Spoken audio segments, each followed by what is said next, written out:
The night Elena Brooks poured ice water over a billionaire's $50 steak, she thought her life was over. She was wrong. That single act of defiance would drag her into Damien Holloway's dark world of corporate warfare, family secrets, and billion-dollar revenge schemes. But here's what nobody expected. The shy waitress who could barely pay her rent would become the only person capable of dismantling the fortress around New York's most feared billionaire's heart. This is their story. If you want to see how far it goes, hit that like button and drop a comment telling me what city you're watching from. Now, let's begin. The snow fell heavy over Manhattan that December evening, turning Fifth Avenue into something almost beautiful, if you ignored the slush and the taxi horns and the thousand small cruelties that made the city what it was. Elena Brooks stood behind the polished mahogany bar of Le Bernardin's upstairs private dining room, watching ice crystals collect against the floor-to-ceiling windows while her hands shook around a water pitcher she'd been holding too long. 23 tables, 46 guests, all of them wealthy enough that Elena's annual salary wouldn't cover their wine bill. Table 12 needs refills, Marco hissed as he swept past her with a tray of appetizers balanced on one palm. And for God's sake, Elena, smile. You look like you're at a funeral. She wanted to tell him that her brother's hospital called 3 times today, that the payment was 2 weeks overdue, that they'd started using words like discontinued treatment in voices that pretended to be sympathetic but really just wanted her off the phone. Instead, she smiled. It was the smile she'd perfected over 6 years of serving people who never looked at her face long enough to notice it was fake. The smile that said, "I'm happy to be invisible. Thank you for letting me exist in your peripheral vision while I bring you things." She picked up the water pitcher and started toward table 12. That's when Damien Holloway walked in. Elena had never seen him in person before, but she knew who he was the same way everyone in New York knew who he was. You didn't become a billionaire at 32 by being forgettable. Damien Holloway had the kind of presence that made rooms rearrange themselves around him, molecules shifting to accommodate something that took up more space than a regular human being had any right to. He was tall, dark-haired, expensively dressed in a way that probably looked casual to people who didn't understand that his watch cost more than most cars. But it was his face that got her. Not handsome exactly, though he was. It was something else. Something in the sharp angles of his jaw and the cold assessment in his gray eyes that made him look like he was constantly calculating the exact monetary value of everything he looked at, including the people. Behind him walked a little girl, maybe 4 years old, with the same dark hair and a pink winter coat that had probably cost someone's monthly rent.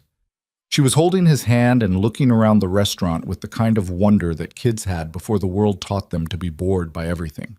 "Mr. Holloway," the restaurant manager materialized beside them, his voice pitched in that special frequency of panic and reverence reserved for customers who could buy the building.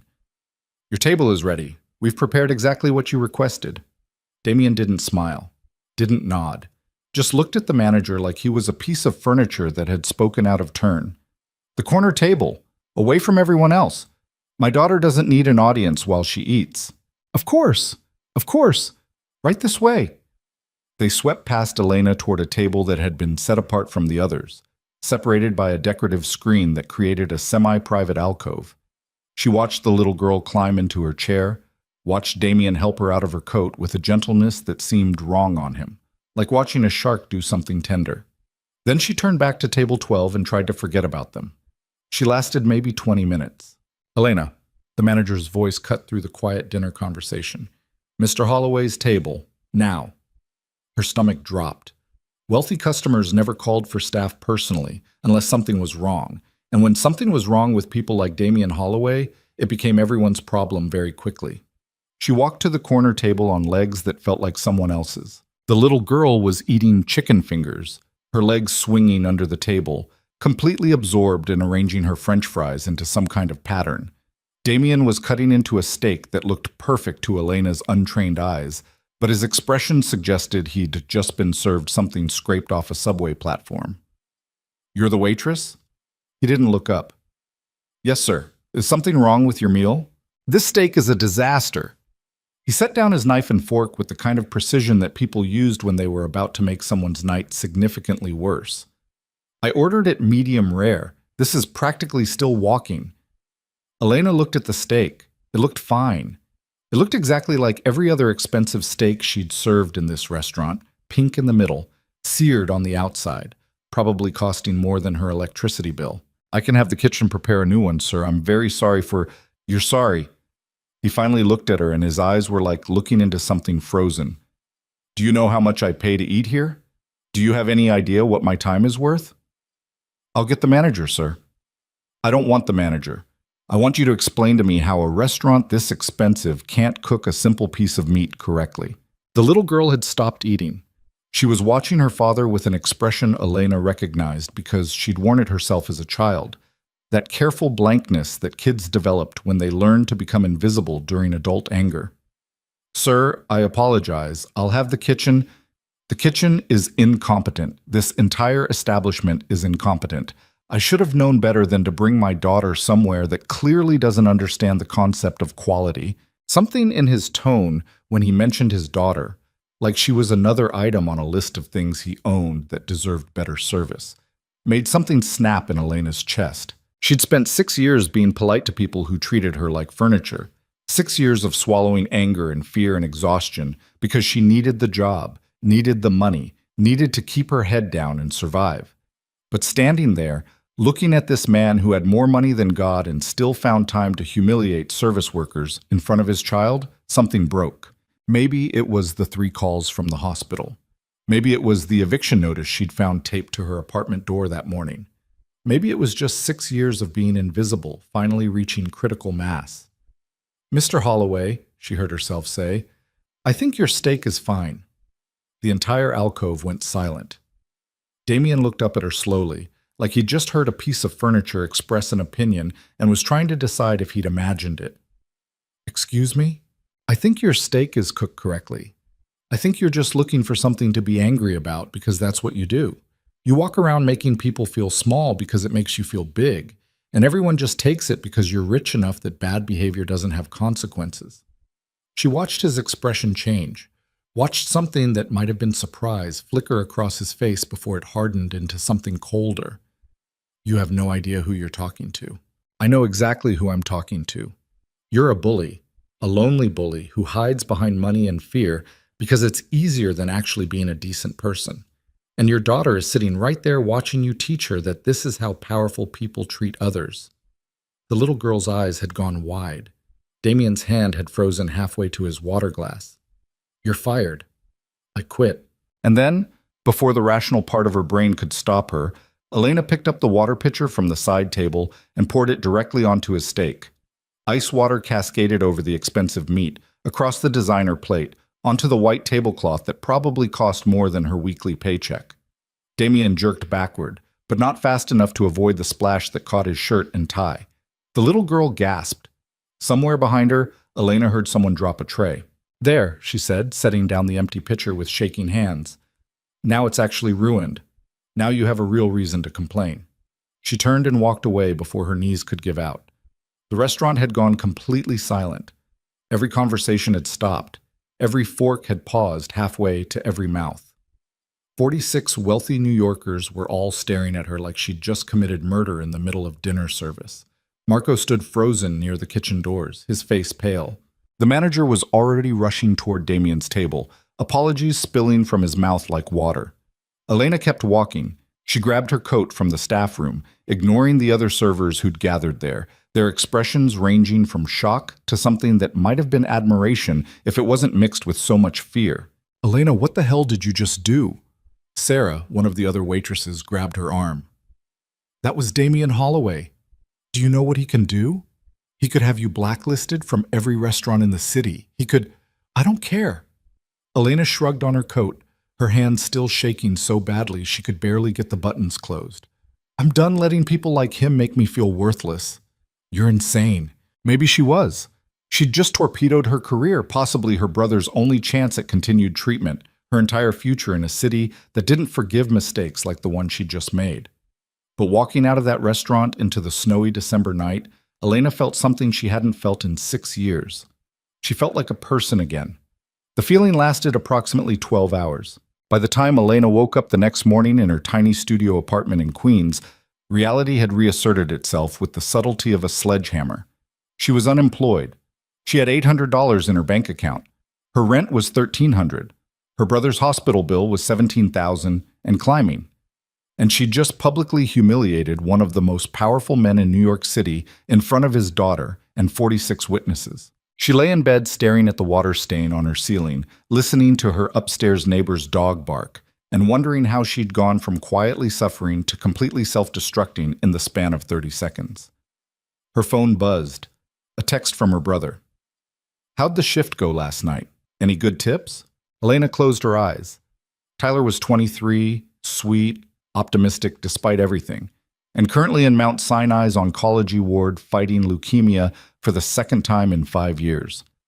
He didn't know about the eviction notice, didn't know she'd been picking up double shifts 6 days a week to cover his treatment, didn't know that their parents were dead and their extended family was non-existent, and Elena was the only thing standing between him and a hospital discharge he wouldn't survive. She typed back, "Good shift, rest today, I'll visit tomorrow." Then she opened her laptop and started applying to every service job she could find. By noon, she'd sent out 47 applications and received 3 automated rejections. By 2 p.m., she'd gotten a call from a restaurant in Brooklyn who'd seen her resume and wanted to schedule an interview. By 2:15, they'd called back to cancel after reviewing her employment history more thoroughly, which meant someone had talked. Someone had spread the word about what happened at Le Bernardin. In a city where the service industry lived and died by reputation, Elena had just become radioactive. She was sitting on her bed, laptop open to her dwindling bank account, trying to calculate how many days she could survive on ramen and denial, when someone knocked on her door.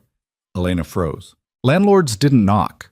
They taped notices and sent emails and occasionally yelled through doors. But they didn't knock politely at 2:30 on a Wednesday afternoon. Debt collectors didn't knock either. They called. They sent letters. They didn't show up at tiny studios in Queens. She looked through the peephole and saw a man in an expensive suit standing in her hallway like he'd taken a wrong turn on his way to somewhere that mattered. He was maybe 40, with steel gray hair and the kind of posture that suggested military background or very expensive private schools.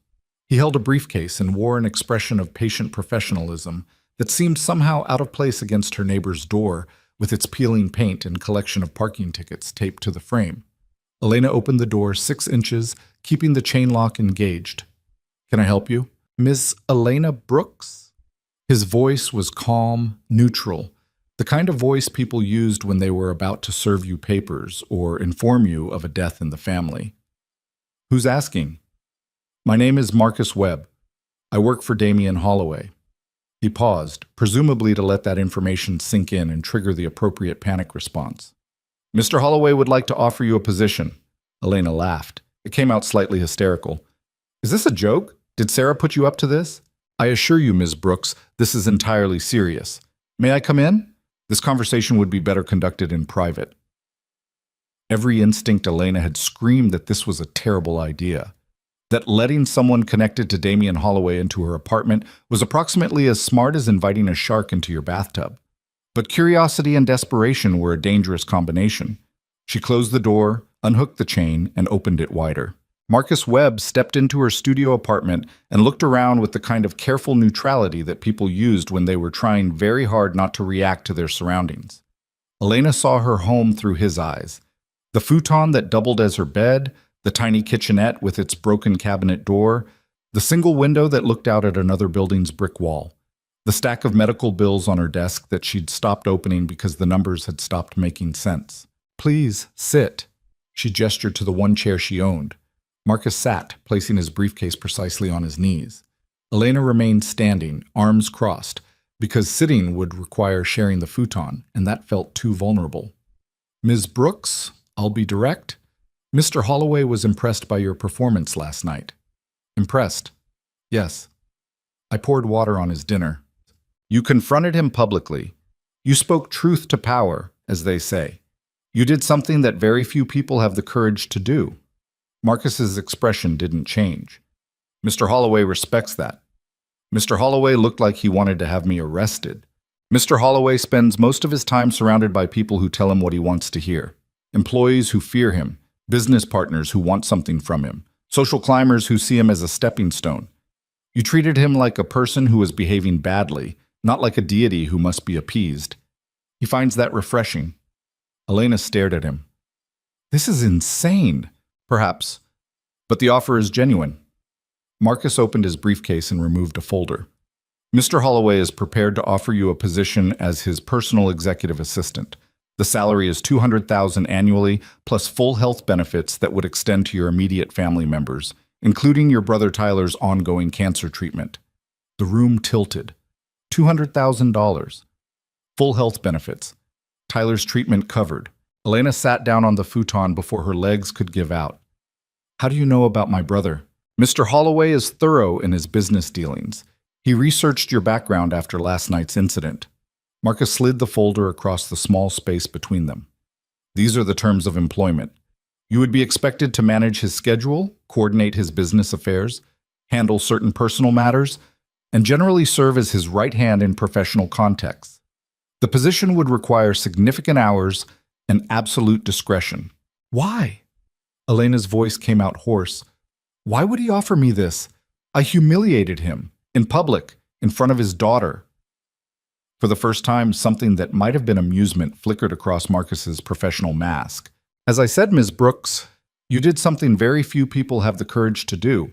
Mr. Holloway has many employees. Most of them are excellent at their jobs. But all of them are afraid of him, which makes them fundamentally useless for certain purposes. He needs someone who will tell him the truth. Someone who won't simply execute his orders, but will push back when those orders are flawed. Someone who has already proven they're not afraid of him. I was terrified of him. But you confronted him anyway. That's the definition of courage. Feeling fear and acting despite it. Marcus stood. The offer is time-sensitive. Mr. Holloway expects an answer by 5 p.m. today. My number is in the folder. If you accept, you'll start Monday morning. He walked to the door, then paused. For what it's worth, Ms. Brooks, I've worked for Mr. Holloway for 8 years. He's difficult, demanding, and occasionally ruthless. But he's also brilliant, principled in his own way, and deeply committed to the few things he actually cares about. This offer isn't a trap or a game. He genuinely believes you would be an asset to his organization. And if I say no, then you say no. Mr. Holloway doesn't waste time on people who don't want to work with him. You'll never hear from us again. Marcus opened the door. But I would encourage you to consider the offer carefully. Opportunities like this don't come along often.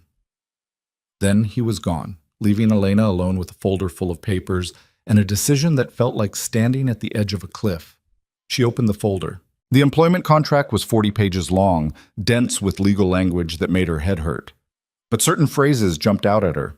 Comprehensive health coverage for employee and immediate family members. Salary paid bi-weekly. Signing bonus of $50,000, distributed upon acceptance. $50,000. She could pay Tyler's hospital bill, could pay her rent for the next 3 months, could buy actual groceries instead of ramen and hope. But it was Damian Holloway, the man who'd looked at her like she was an insect, who'd been about to have her fired for bringing him a perfectly good steak, who terrified everyone from restaurant managers to, presumably, his own employees.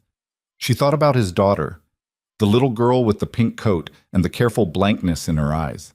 She thought about Tyler, who texted her this morning asking about her shift like everything was fine, who didn't know how close they were to losing everything. She thought about her own reflection that morning, circles under her eyes, 26 years old but looking 40, worn down by 6 years of being invisible and afraid.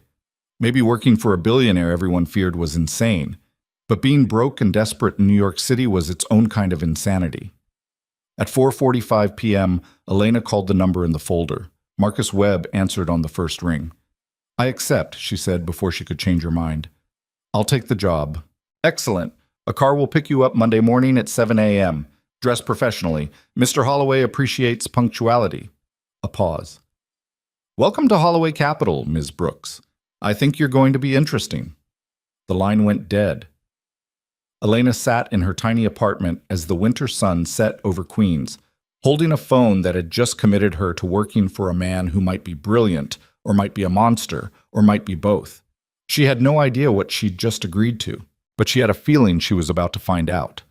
The car that picked Elena up Monday morning wasn't a car.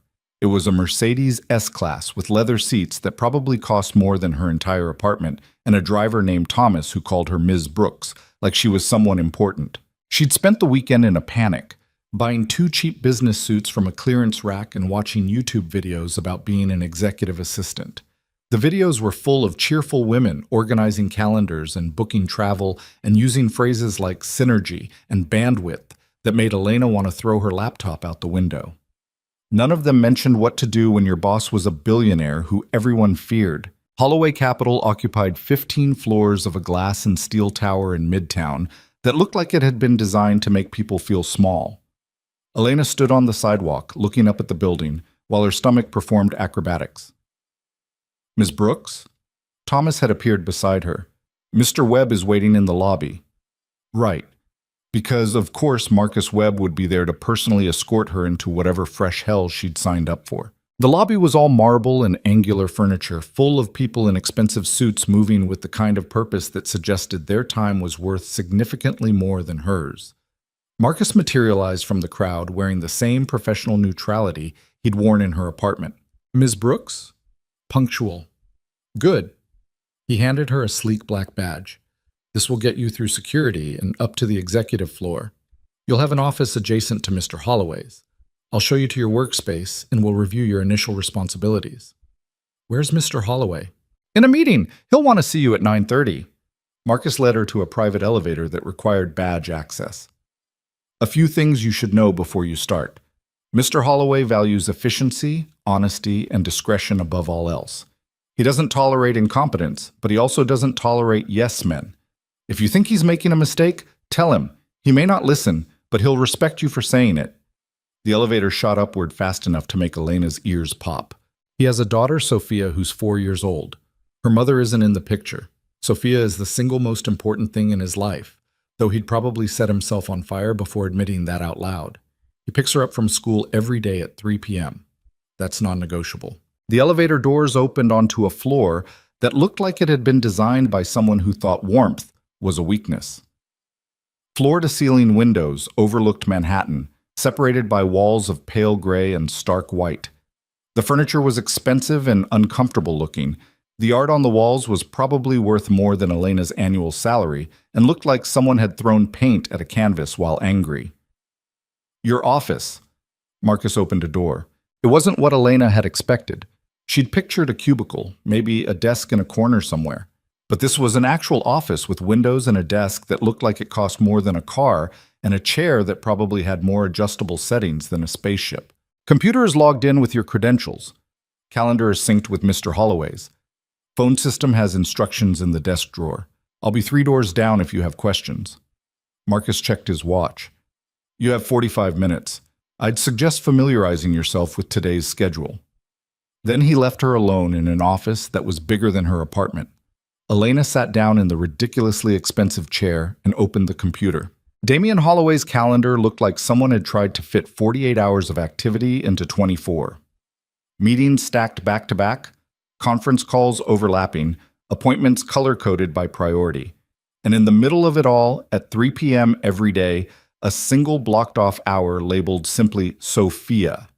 She was studying a 9 a.m. meeting labeled Goldman Acquisition Final Terms when her office door opened without knocking. Damian Holloway walked in, and Elena's entire body went into fight-or-flight mode.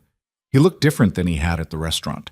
Less cold, somehow, though that might have just been the morning light coming through the windows. He wore a suit that probably cost more than her car payment and carried a coffee cup and an expression that suggested he'd already had an exhausting morning. He stopped when he saw her, and for a second, something that might have been surprise crossed his face. "You actually showed up. You offered me $200,000. I'd show up if you were holding interviews in hell." The corner of his mouth twitched. It wasn't quite a smile, but it was something.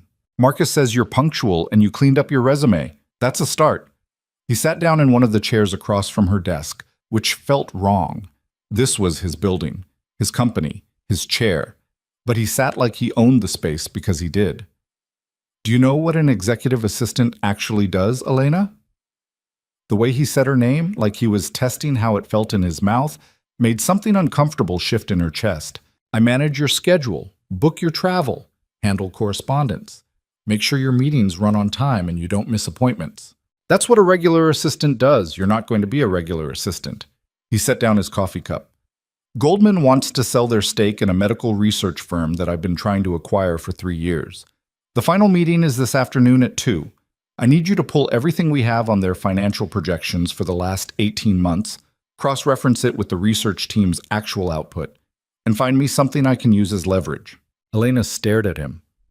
I've been here for 20 minutes. I don't even know how to work the phone system. Then you'd better learn fast. The files are in the shared drive under Goldman Acquisition. You have 5 hours. He stood. Marcus will help you navigate the system. But Elena? She looked up at him. I didn't hire you because you're qualified. I hired you because you're not afraid to tell me when I'm wrong. So if you can't do this, tell me now. Don't waste my time pretending you can handle something you can't.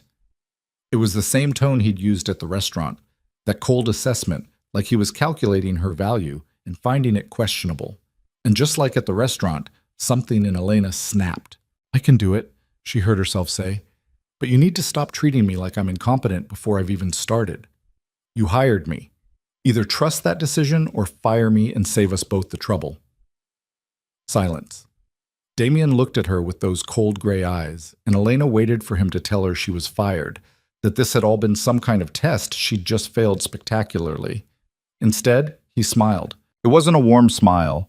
It was the kind of smile that sharks probably made right before they bit something. Good.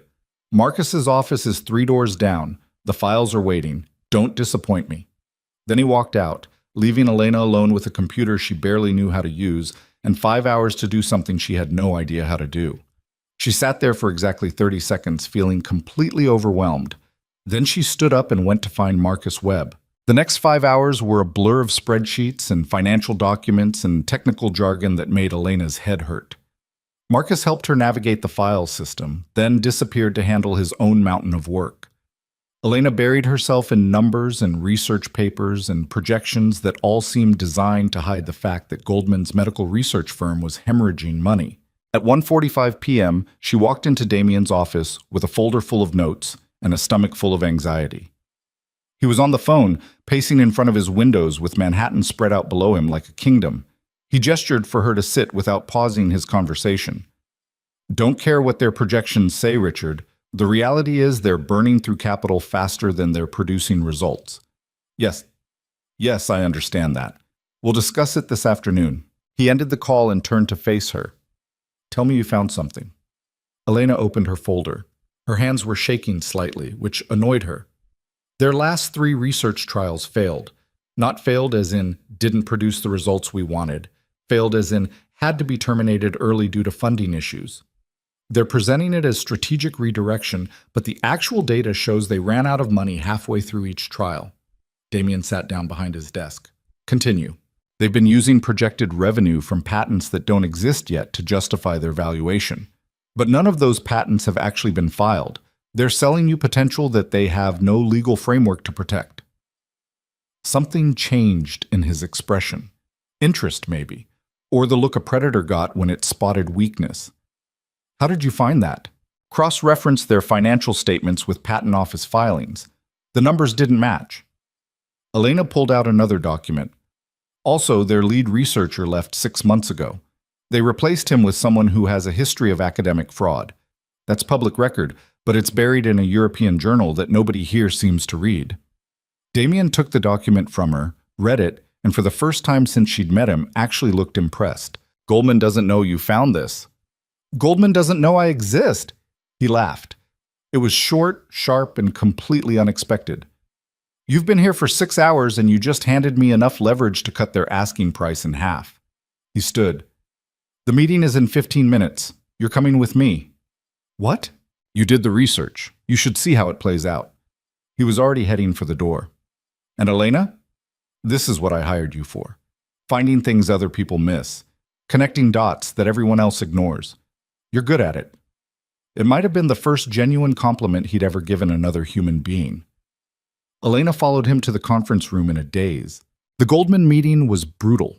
6 men in expensive suits sitting around a table, all of them assuming they were about to make a fortune selling damaged goods to a billionaire, too proud to walk away from a deal he'd been pursuing for 3 years. Damien let them make their pitch. Let them present their inflated valuation and their fraudulent projections and their carefully constructed lies. Then he slid Elena's research across the table and watched their faces change. The lead negotiator, a man named Patterson who had the kind of tan that came from country clubs and moral flexibility, went pale. Where did you get this? Does it matter? The question is whether you want to continue presenting fraudulent data to me or whether you want to have an honest conversation about what this company is actually worth. The meeting lasted another hour. By the end of it, Damien had cut their asking price by 40% and added clauses that would let him walk away if any more irregularities came to light. Elena watched him work and understood, maybe for the first time, why people feared him. It wasn't just the money or the power. It was the intelligence. The way he dismantled arguments, found weaknesses, pressed advantages without mercy. He fought like someone who'd been doing it his entire life. When the Goldman team finally left, looking like they'd been through a war, Damien turned to her. You did well. I just read some files. You read what everyone else ignored. That's the difference between an assistant and an asset. He checked his watch. It's 2:40. I need to pick up Sophia from school. Take the rest of the day. Tomorrow we'll discuss the Henderson merger and the Singapore trip. He was already heading for the elevator when Elena called after him. Mr. Holloway. He turned. Thank you for the opportunity. I know you didn't have to I don't do things I don't have to do, Elena. I hired you because you're useful. Continue being useful and we'll get along fine.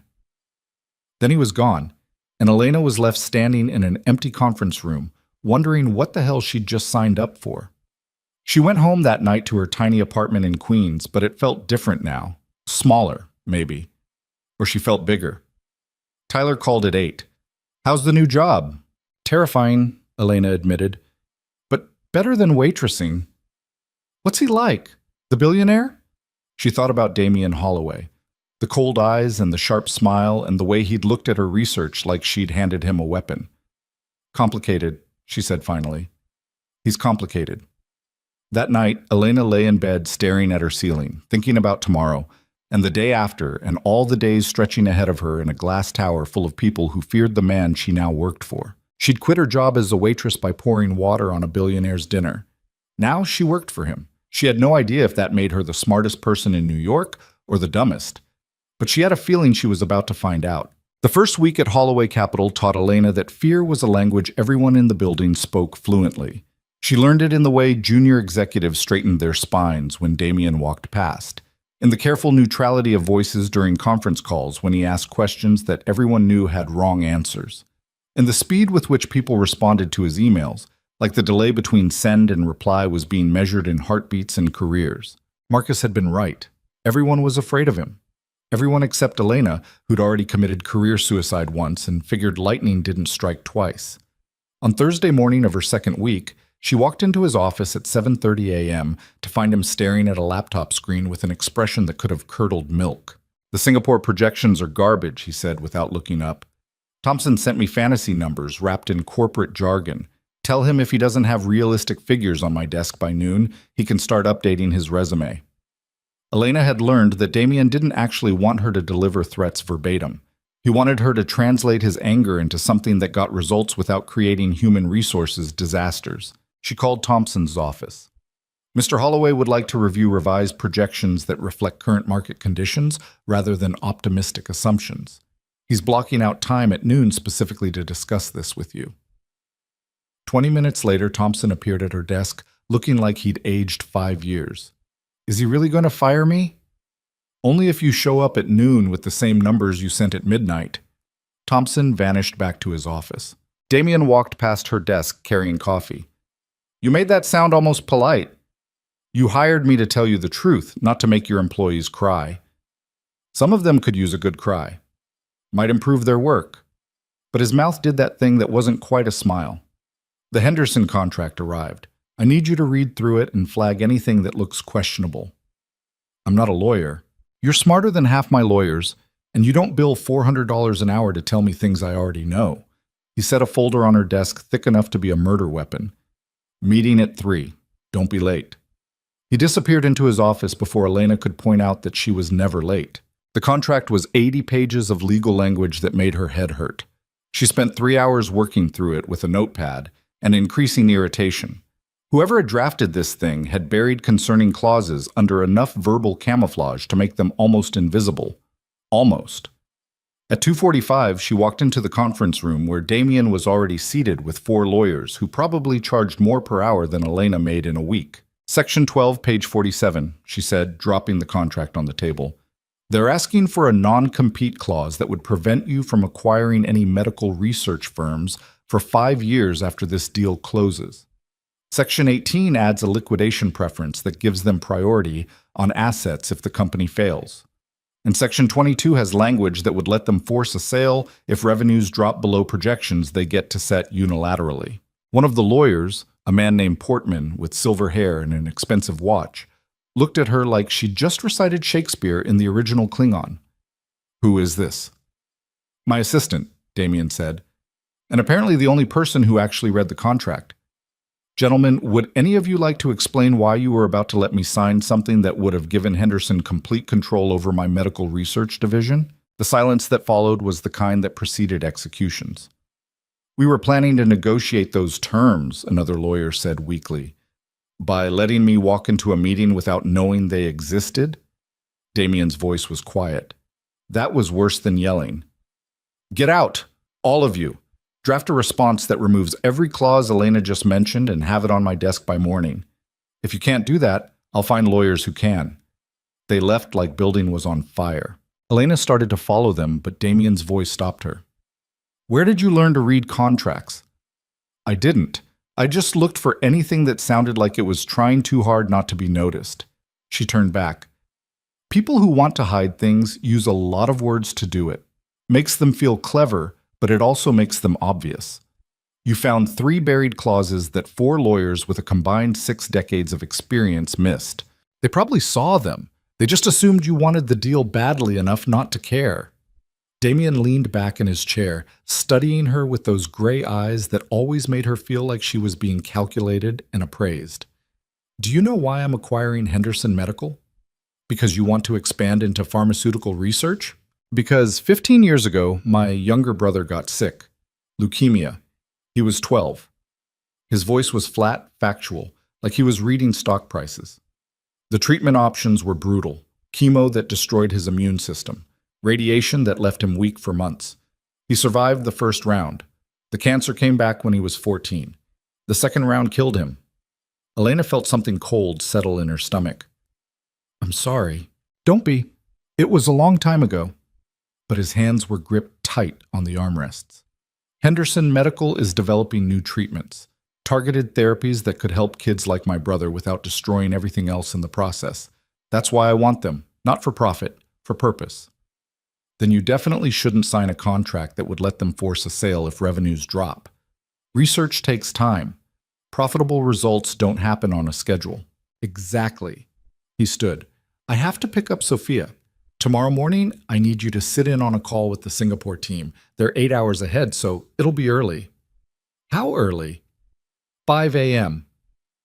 Elena must have made a face because Damien almost smiled.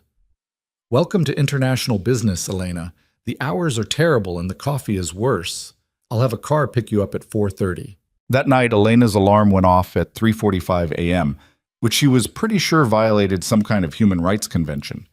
She dragged herself out of bed, into the shower, and into one of her clearance rack suits while her brain screamed that this was inhumane. The car arrived exactly at 4:30. Thomas, the driver, handed her a coffee that was still hot and didn't comment on the fact that she looked like death. Damien was already in the conference room when she arrived, looking annoyingly alert for someone who was probably running on 4 hours of sleep. He had a laptop open and was typing with the kind of focus that suggested he'd already been working for hours. "Coffee's on the table. We're joining at 5 sharp." The Singapore call was with a team developing a new data analysis platform that Damien was considering acquiring. For 90 minutes, Elena listened to technical specifications and market projections while trying to stay awake. Halfway through, one of the Singapore executives made a comment about projected user growth that didn't match numbers Elena had seen in the preliminary reports. "Wait," she interrupted, and immediately regretted it when everyone stopped talking. "Sorry, but you said 3 million users in year 2. The report showed 2.2 million. Which number is accurate?"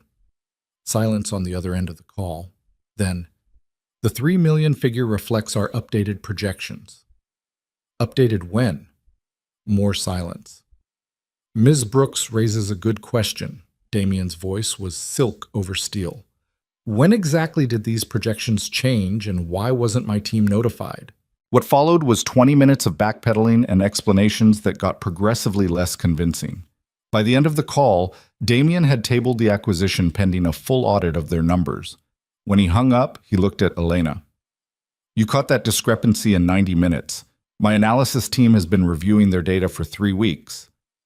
Your analysis team was probably looking at the big picture. I was just trying to stay awake and notice the numbers didn't match. Accidental competence is still competence. He closed his laptop. Go home. Get some sleep. We have the board meeting at 2. Elena made it back to her apartment and collapsed into bed fully clothed. She woke up 3 hours later to her phone ringing, Tyler's number. Hey, she answered, trying to sound more awake than she felt. Everything okay? The hospital called. They want to schedule the next round of treatment. They said the insurance approval came through. His voice cracked slightly. Elena, I don't know what you did, but they're saying everything is covered, all of it. She'd forgotten. In the chaos of contracts and 5 a.m. conference calls and learning how to navigate Damien Holloway's world, she'd forgotten that the job came with benefits that included Tyler's treatment. It's the new job, she managed. Health insurance. This is more than insurance. They're talking about treatments that weren't even options before. Experimental therapies, clinical trials, stuff that costs... He stopped. How much are they paying you? Enough. Don't worry about it. Elena, Tyler, for once in your life, just let someone take care of you, okay? Schedule the treatment. Let the doctors do their job. And stop worrying about the money.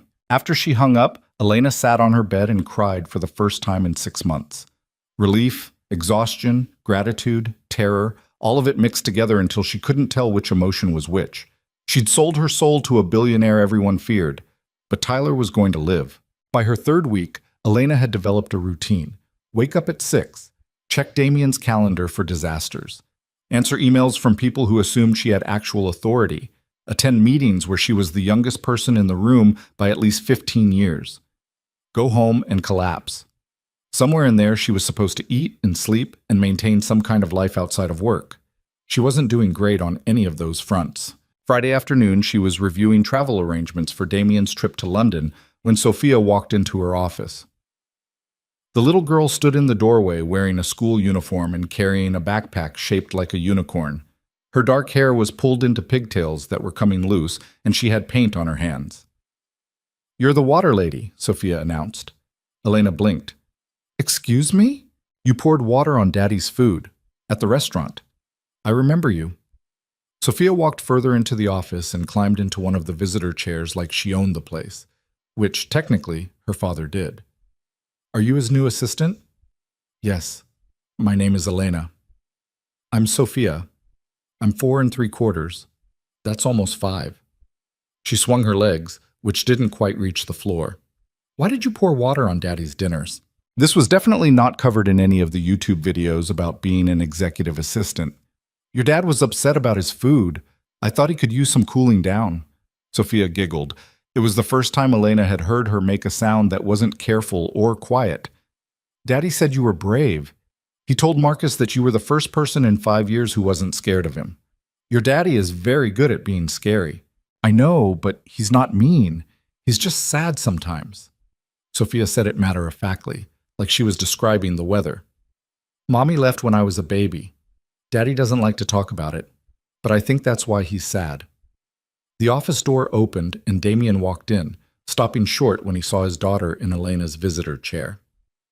"Sophia, what are you doing here? You're supposed to wait in my office." "I wanted to meet the water lady. He looked at Elena, who tried very hard not to laugh. "Her name is Ms. Brooks. She said I could call her Elena." "Did she?" It wasn't a question. Elena decided to intervene before this turned into a thing. "I don't mind. We were just talking." Sophia hopped down from the chair. "Can Elena come to dinner with us?" The silence that followed was spectacular. Damien looked at his daughter like she'd just suggested they adopt a tiger. Elena felt her face heat up in a way that suggested she was approximately the color of a tomato. Sophia, Ms. Brooks is very busy. Actually, Elena heard herself say, I'm free tonight. She had no idea why she'd said that. She should be saying no, should be maintaining professional boundaries, should absolutely not be agreeing to have dinner with her boss and his 4-year-old daughter. But Sophia was looking at her with those dark eyes that were exactly like her father's, except where his were calculating, hers were hopeful. And Damien looked so completely thrown by the entire situation that Elena kind of wanted to see what happened next. It's just pizza, Sophia said helpfully. We always get pizza on Fridays. Daddy lets me pick the toppings. Damien recovered his composure. If Miss Brooks wants to join us, she's welcome. But Sophia, you can't just invite people to dinner without asking first. I'm asking now. Can she come? That's not... He stopped. Looked at Elena. Something complicated crossed his face. Would you actually want to have pizza with a 4-year-old who insists on putting pineapple on everything? Pineapple on pizza is a crime against nature. Finally, someone with sense. He checked his watch. We're leaving in 20 minutes. Fair warning, she'll spend the entire meal explaining the plot of whatever movie she's currently obsessed with. This week it's something about a princess and a frog. I can handle princess movies. Sophia grabbed Elena's hand. You can sit next to me. Daddy always sits across because he says he needs to see my face when I'm plotting something. I never said plotting. You said scheming. That's the same thing. Damien looked at his daughter with an expression Elena had never seen on him before. Exasperation mixed with affection, mixed with something that might have been pride. Go get your backpack. We're leaving soon. Sophia ran off, pigtails bouncing. When she was gone, Damien turned to Elena. You don't have to do this. She puts people on the spot. It's a bad habit she learned from me. I want to, if that's okay. Why? He asked it like he was genuinely confused. Most people try to avoid spending time with me outside of work. Maybe I'm not most people. I noticed. He held her gaze for a moment longer than necessary. 20 minutes. And Elena? Thank you. She doesn't usually warm up to people this fast. The pizza place was a small restaurant in Brooklyn that looked like it had been there since before Elena was born. Red, checkered tablecloths, mismatched chairs, photographs of Italy covering every available wall surface. It was completely unpretentious and absolutely nothing like the places Elena would have expected a billionaire to eat. Sophia ordered a large pizza with pineapple, ham, and mushrooms while Damien visibly suffered.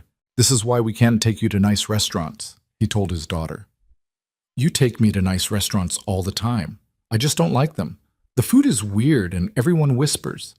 Sophia turned to Elena. Do you like pineapple on pizza? I'm willing to try it once. See, Daddy? Elena is brave. Elena poured water on my dinner. We've established she has questionable judgment. But he was almost smiling when he said it. The pizza arrived and was, predictably, exactly as advertised. Sophia spent the entire meal explaining the plot of her current favorite movie in excruciating detail, complete with hand gestures and voice acting. Damien listened with the patience of someone who'd heard this story at least 40 times, but was willing to hear it 41. Elena watched them together and saw something she hadn't expected. The cold billionaire everyone feared completely disappeared around his daughter.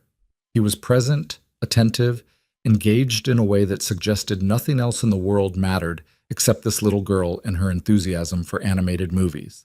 And then the princess kisses the frog, and he turns into a prince, but she turns into a frog too because she wasn't actually a princess yet. She was just wearing a princess dress. And Sophia stopped mid-sentence. Elena, do you have kids? No. Do you want kids? Sophia. Damien's voice held a warning. What? I'm just asking. It's okay, Elena said. I don't know. Maybe someday. Right now I'm just trying to figure out how to be a functional adult. Daddy says that too. But he's already an adult, so I don't know what he's figuring out. Damien looked like he was trying to decide whether to laugh or start teaching his daughter about appropriate dinner conversation. After they finished eating, Sophia announced she needed to use the bathroom. Damien pointed her toward the back of the restaurant, and they watched her skip away trailing her unicorn backpack. I'm sorry about the interrogation, Damien said. She's 4. Boundaries aren't her strong suit. She's great. You're lucky. I know. He turned his water glass in circles on the table. Her mother left when Sophia was 6 months old, decided motherhood wasn't for her, signed over full custody and disappeared. I haven't heard from her in 4 years. I'm sorry. Don't be. We're better off without someone who didn't want to be here. He looked up. But it means Sophia doesn't have a lot of female influences in her life. Marcus tries. My housekeeper tries, but it's not the same. Is that why you invited me to dinner? Because you need a female influence? I didn't invite you, Sophia did. But you agreed. Because you make her laugh. Because she hasn't warmed up to anyone this fast since... He stopped. Since my brother died. She was only 2, but she remembers him. Talks about Uncle James sometimes like he just stepped out of the room. Elena didn't know what to say to that. Before she could figure it out, Sophia came back and demanded ice cream, and the moment passed. They walked back to where Thomas was waiting with the car. Sophia held Elena's hand the entire way, chattering about school and her best friend Maya, who could already read chapter books. When they reached the car, Damien turned to Elena. We can drop you home. I can take the subway. It's almost 8. You're getting in the car. It wasn't a request.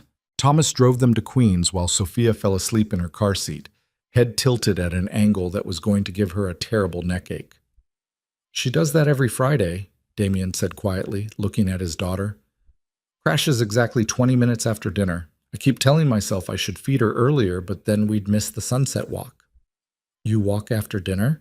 Along the river. She likes watching the boats. He paused. You could come next week, if you want. Elena looked at him. At this man who terrified executives and dismantled business deals without mercy, who was also a single father taking his daughter for sunset walks and letting her order pineapple pizza. I'd like that. The car pulled up outside her building. Damien looked at the crumbling facade and the broken security door and didn't comment, which Elena appreciated.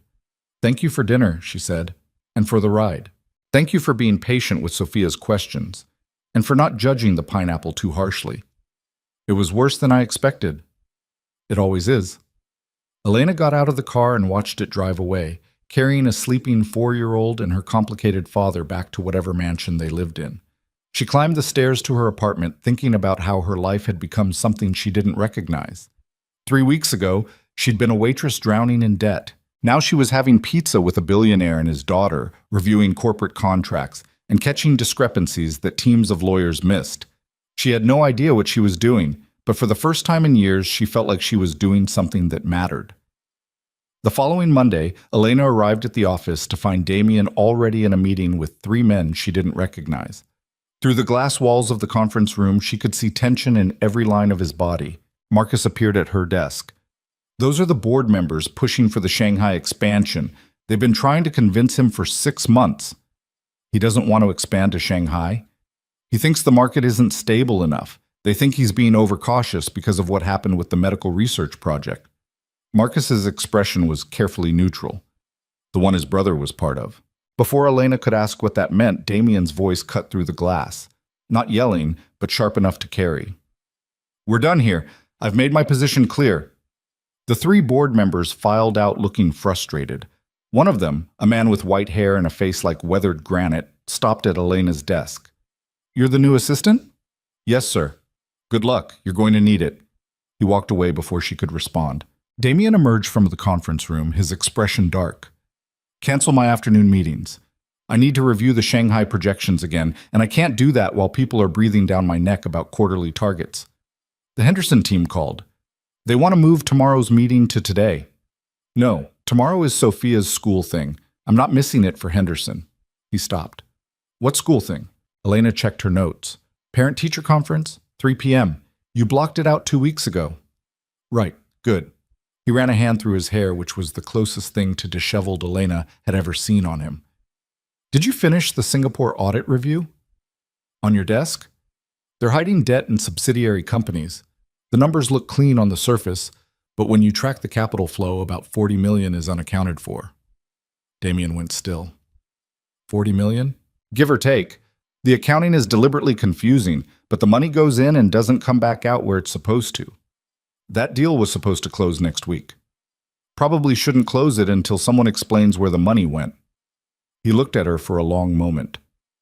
3 weeks. You've been here 3 weeks, and you found problems my analysis teams missed on 3 separate deals.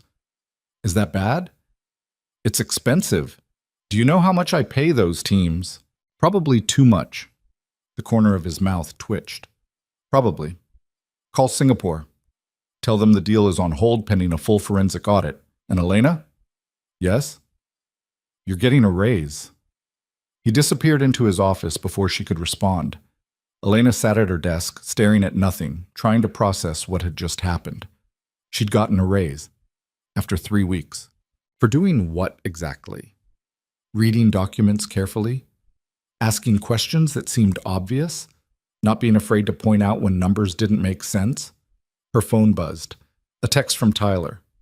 Started the new treatment today. Doctors say I'm responding well. Thank you doesn't seem like enough. Elena closed her eyes and let herself feel it. The weight lifting, the possibility of a future where her brother survived and she wasn't drowning in debt. And maybe, just maybe, things could be okay. She was still sitting there when Marcus walked past. Welcome to Holloway Capital, he said without stopping. We're doing your job correctly is apparently a revolutionary concept. That evening, Elena stayed late reviewing files for a merger Damien was considering. The office had emptied out, leaving just the hum of computers and the distant sound of cleaning crew vacuums. She was so absorbed in spreadsheets that she didn't notice Damien standing in her doorway until he spoke. It's almost 9. Elena jumped. I'm almost done. You've been almost done for 2 hours. Go home. I wanted to finish. Elena, it's not a request. He walked into her office. You've been here since 6:30 this morning. You're running on coffee and determination, and neither of those is sustainable long term. You're still here. I'm always here. That's different. How? He didn't have an answer for that. They stood there in her office with the city lights spread out behind them, and Elena realized this was the first time they'd been alone together outside of a business context. Why do you care? She asked. About the Shanghai deal, the Singapore numbers, all of it. You have enough money. You could retire tomorrow and live like a king for the rest of your life. Why keep fighting?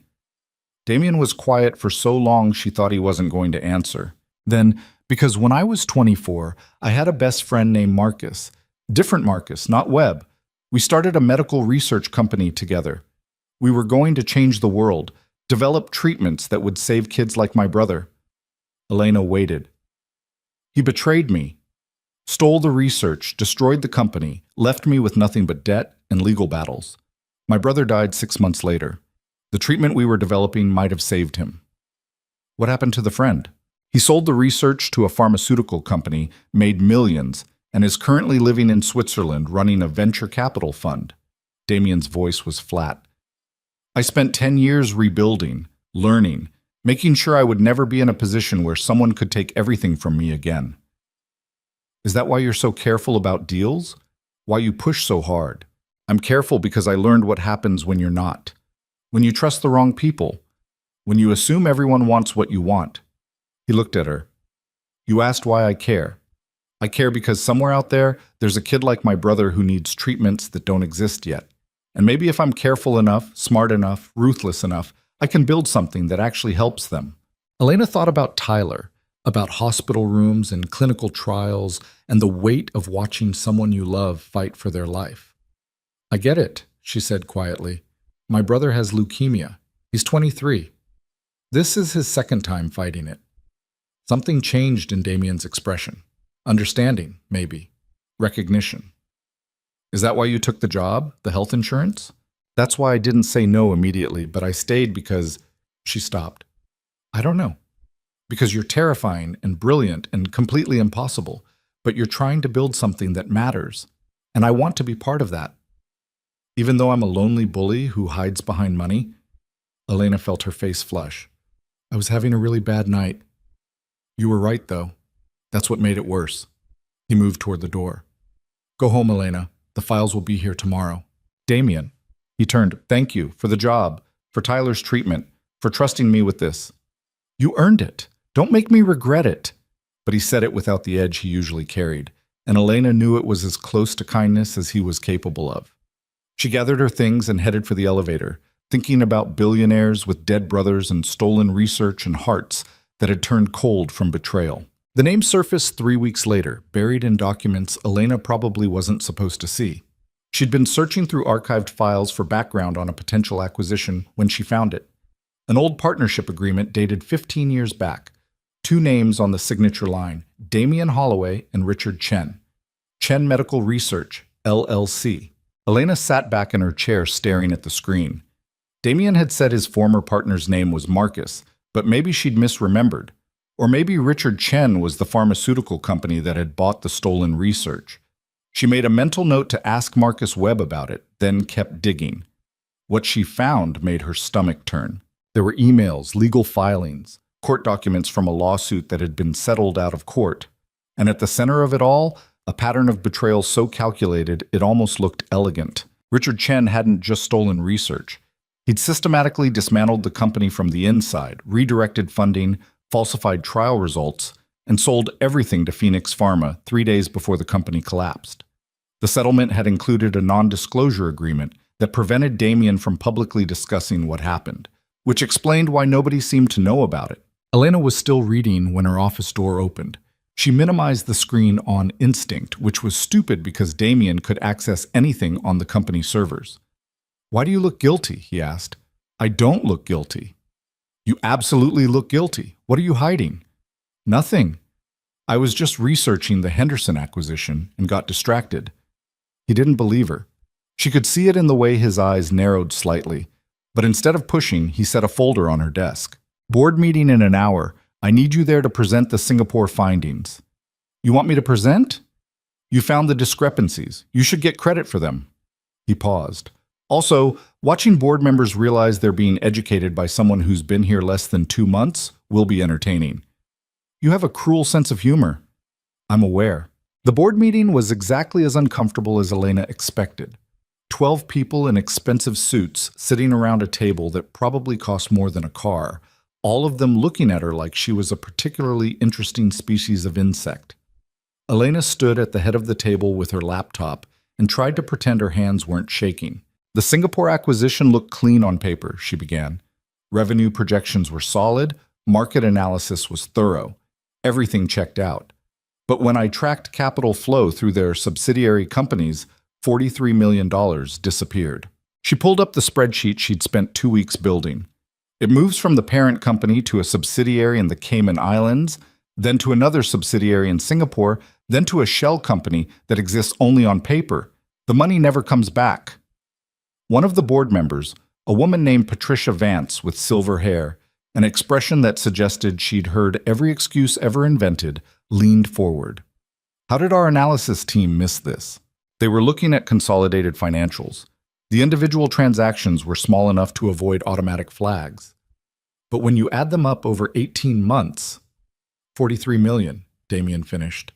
He was sitting at the opposite end of the table, watching her present with an expression that gave nothing away. Which means either gross incompetence or deliberate fraud. Either way, we're not moving forward. "We've already invested significant resources in due diligence," another board member protested. "Better to lose the investment than to acquire a company that's actively embezzling funds." Damian's voice was flat. "Meeting adjourned. Elena, my office." She gathered her laptop while the board members filed out, some of them giving her looks that ranged from impressed to irritated. Patricia Vance stopped beside her. "How old are you?" 26. "And you found something that a team of analysts with MBAs and decades of experience missed." It wasn't quite a question. "Interesting." She walked away before Elena could respond. In Damian's office, he was standing by the windows looking out at the city. He didn't turn when she entered. "You did well in there." "I felt like I was going to throw up the entire time." "Good. Means you care about getting it right." He turned to face her. "The board is going to start asking questions about you. Where you came from, what your qualifications are, why I trust you with sensitive information. Are you prepared for that?" "I poured water on your steak and you offered me a job. I don't think there's a way to prepare for that conversation." The corner of his mouth twitched. "Fair point." Elena's phone buzzed, a text from Tyler. "Doctor says remission is looking good. Whatever you're doing, don't stop." She must have smiled because Damien asked, "Good news?" "My brother, his treatment is working." Something shifted in Damien's expression. "I'm glad." They stood there for a moment, and Elena thought about asking him about Richard Chen, about the archived files and the betrayal in the lawsuit that had been buried under legal agreements. But before she could figure out how to start that conversation, Damien's phone rang. He answered it, listened, and his entire body went rigid. "When?" A pause. "I'll be there in 20 minutes. He ended the call and was already moving toward the door. "Sophia's school. There was an incident. I have to go." "Is she okay?" "I don't know. They wouldn't tell me over the phone." He grabbed his coat. "Cancel everything this afternoon. And Elena, if anyone asks where I am, tell them it's personal." He was gone before she could respond. Elena spent the next 3 hours fielding calls and rescheduling meetings while trying not to worry about a 4-year-old she barely knew but had somehow started to care about. At 6 p.m., her phone rang, Damien's number. "Is Sophia all right?" "She's fine, physically." His voice sounded tired. "Another kid pushed her off the playground equipment. She hit her head. Nothing serious, but they wanted me to take her to the doctor to be safe." "And?" "Clean bill of health. Small bump, no concussion, already asking if we can still get ice cream on the way home." He paused. The other kid's mother tried to suggest Sophia provoked it, said she was being bossy and controlling and the other children don't like playing with her. Elena heard something in his voice that made her chest tight. That must have been a fun conversation. "I may have suggested that teaching children to resolve disagreements through violence was poor parenting. She may have suggested I was raising a spoiled brat who thinks she owns everything. The school principal had to separate us." "Damien, she's 4 years old, Elena. She's bossy because she's smart and confident and doesn't understand yet that the world will try to punish her for those things. And now she's asking me if she's mean because some other kid's mother can't control her own child." He sounded wrecked. "Where are you now?" Elena asked. "Sitting in my car outside an ice cream shop while Sophia picks out flavors. She's taking forever because apparently this is a very important decision." "It is a very important decision." "I know. That's what I told her." He was quiet for a moment. "I don't know how to do this. The business stuff, the deals, the board meetings, that's easy. But raising a daughter who's going to grow up in a world that will try to make her smaller than she is? I have no idea what I'm doing." Elena thought about her own childhood, about losing her parents when she was 19 and suddenly being responsible for a teenage brother while drowning in grief and debt. "None of us know what we're doing," she said. "We're all just trying not to break the people we love while we figure it out." That's not particularly reassuring. It's not supposed to be reassuring. It's supposed to be true. Damien laughed, short and sharp. "I should go. She's waving at me through the window with chocolate ice cream all over her face. I'll see you tomorrow." After he hung up, Elena sat in her office thinking about billionaires who didn't know how to protect their daughters from the world and 4-year-olds who were already learning to make themselves smaller. She was still thinking about it when Marcus Webb appeared in her doorway. "You've been digging into old files," he said without preamble. "I was researching. I know what you were researching, and I'm telling you to stop." Elena bristled. "I'm trying to understand what happened. Damien mentioned his former partner, and I wanted context." "The context is that it nearly destroyed him. The company failed, his brother died, and the person he trusted most in the world sold him out for money. That's all the context you need." "Richard Chen, is not someone we discuss, ever." Marcus's voice was sharp. "That part of Damien's life is closed. If he wants to tell you about it, he will. But you don't go digging into his past without permission. Understood?" Elena wanted to argue, wanted to point out that understanding Damien's history might help her do her job better. But the look on Marcus's face suggested this wasn't a debate. "Understood. Good." He turned to leave, then stopped. "For what it's worth, you're good for him. You and Sophia both. He's been less of a nightmare since you started. Just don't make him regret trusting you." That night, Elena couldn't sleep. She lay in bed thinking about archived files and betrayals and the weight of secrets that everyone seemed to be carrying. At 2 a.m., she gave up and opened her laptop. She wasn't looking for anything specific, just browsing through public records, news articles, anything that might give her more context about what had happened 15 years ago. What she found made her blood run cold. Richard Chen wasn't in Switzerland running a venture capital fund. He was in New York. And according to a press release from 3 days ago, he'd just been appointed to the board of directors at Phoenix Pharma, the same Phoenix Pharma that had bought the stolen research. The same Phoenix Pharma that was currently trying to acquire a controlling stake in Holloway Capital. Elena read the press release 3 times, her heart pounding. This wasn't a coincidence. This was deliberate. Richard Chen was coming after Damien's company. She grabbed her phone and called Damien. It rang 4 times before he answered, his voice rough with sleep. This better be important. Richard Chen is on the Phoenix Pharma board. Silence. Then, what? Phoenix Pharma, the company trying to acquire shares in Holloway Capital. Richard Chen was appointed to their board 3 days ago. Damien, I don't think this is a normal acquisition attempt. I think he's coming after you. More silence. Elena could hear him breathing, could almost feel him processing the information. How did you find this? Public records, press releases. I couldn't sleep and started researching the Phoenix deal, and his name was right there. I need to see everything you found. Can you come to the office? Now? It's 2 a.m. Now. Elena threw on clothes and caught a cab to Midtown. The building was dark except for the executive floor, where lights blazed through the windows. Damien met her at the elevator. He looked like he'd thrown on the first clothes he could find, jeans and a t-shirt instead of his usual suits, his hair uncombed. It was the most human she'd ever seen him. Show me. They went to her office and Elena pulled up everything she'd found. Press releases, board appointments, SEC filings that showed Phoenix Pharma had been quietly acquiring shares in Holloway Capital for the past 6 months. They own 12%, Damien said, staring at the screen. That's not enough for a hostile takeover, but it's enough to cause problems, enough to block major decisions, enough to... He stopped. Enough to what?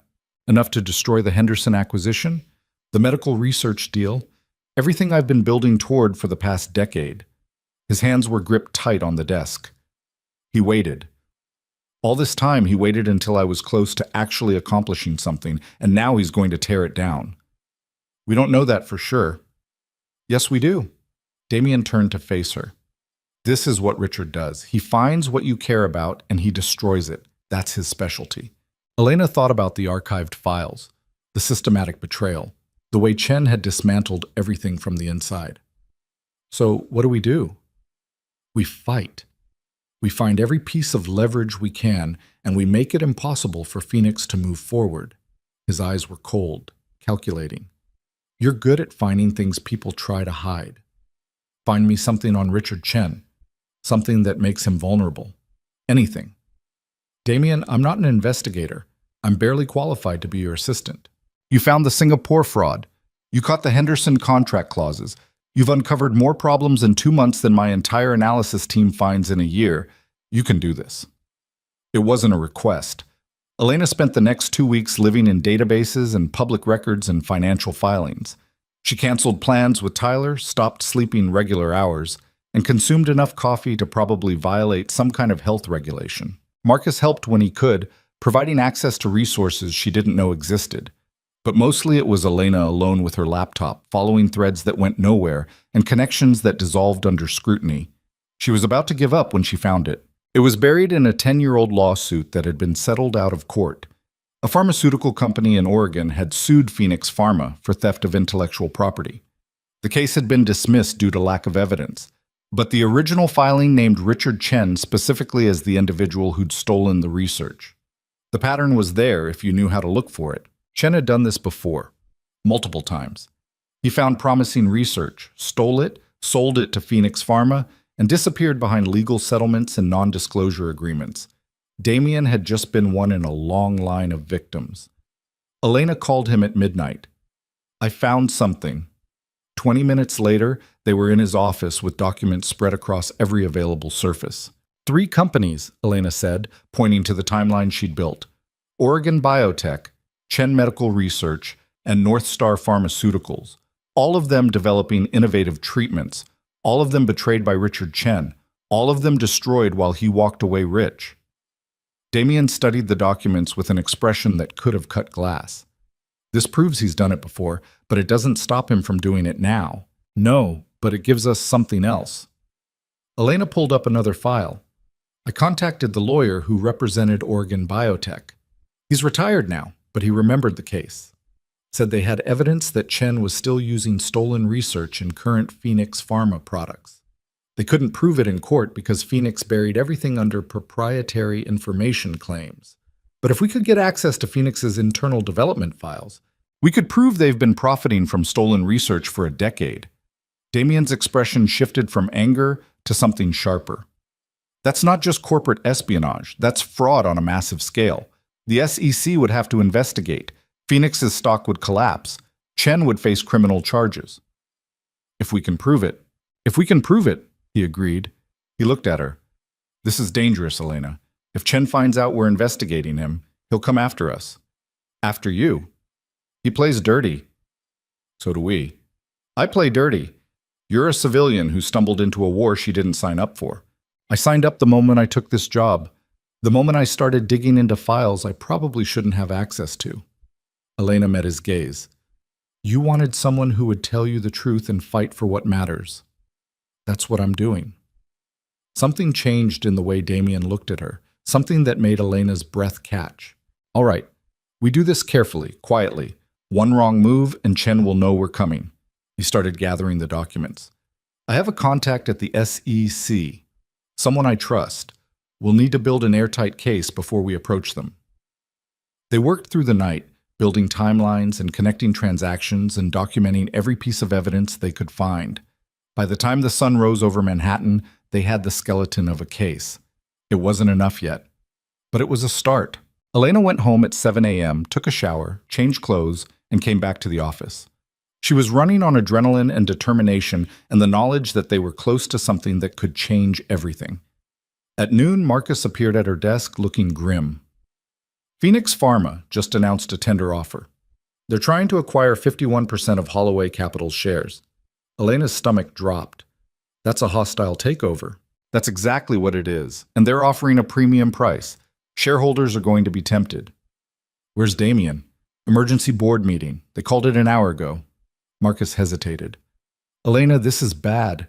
Even if only half the shareholders accept the offer, Phoenix will have enough control to block the Henderson acquisition.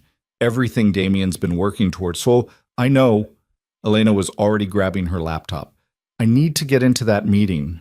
The board meeting was chaos. Voices overlapping, arguments building on arguments, everyone talking over everyone else. Damien stood at the head of the table, his expression completely controlled, but Elena could see the tension in his shoulders. Unprecedented premium on our current stock price. Fiduciary responsibility to our shareholders. Medical research division is not profitable enough to justify, Enough. Damien's voice cut through the noise. Phoenix Pharma is not making this offer because they believe in our company's future. They're making it because Richard Chen wants to destroy what I've built. This is personal, not business. Patricia Vance spoke up. With respect, Damien, personal grievances don't matter when shareholders stand to make significant returns. They matter when those returns come from selling out to a company that's built on stolen research and fraud. The room went silent. That's a serious accusation, someone said. It's a true accusation, and I can prove it. Damien gestured to Elena. Show them. Elena opened her laptop with shaking hands and pulled up the presentation she'd built at 4 a.m. Documents. Timelines. Evidence of a pattern spanning a decade. Richard Chen has systematically stolen research from at least 3 companies that we know of, she began. He targets promising medical research, gains insider access, redirects funding, and sells everything to Phoenix Pharma right before the company collapses. It's not acquisition, it's corporate murder. She walked them through it.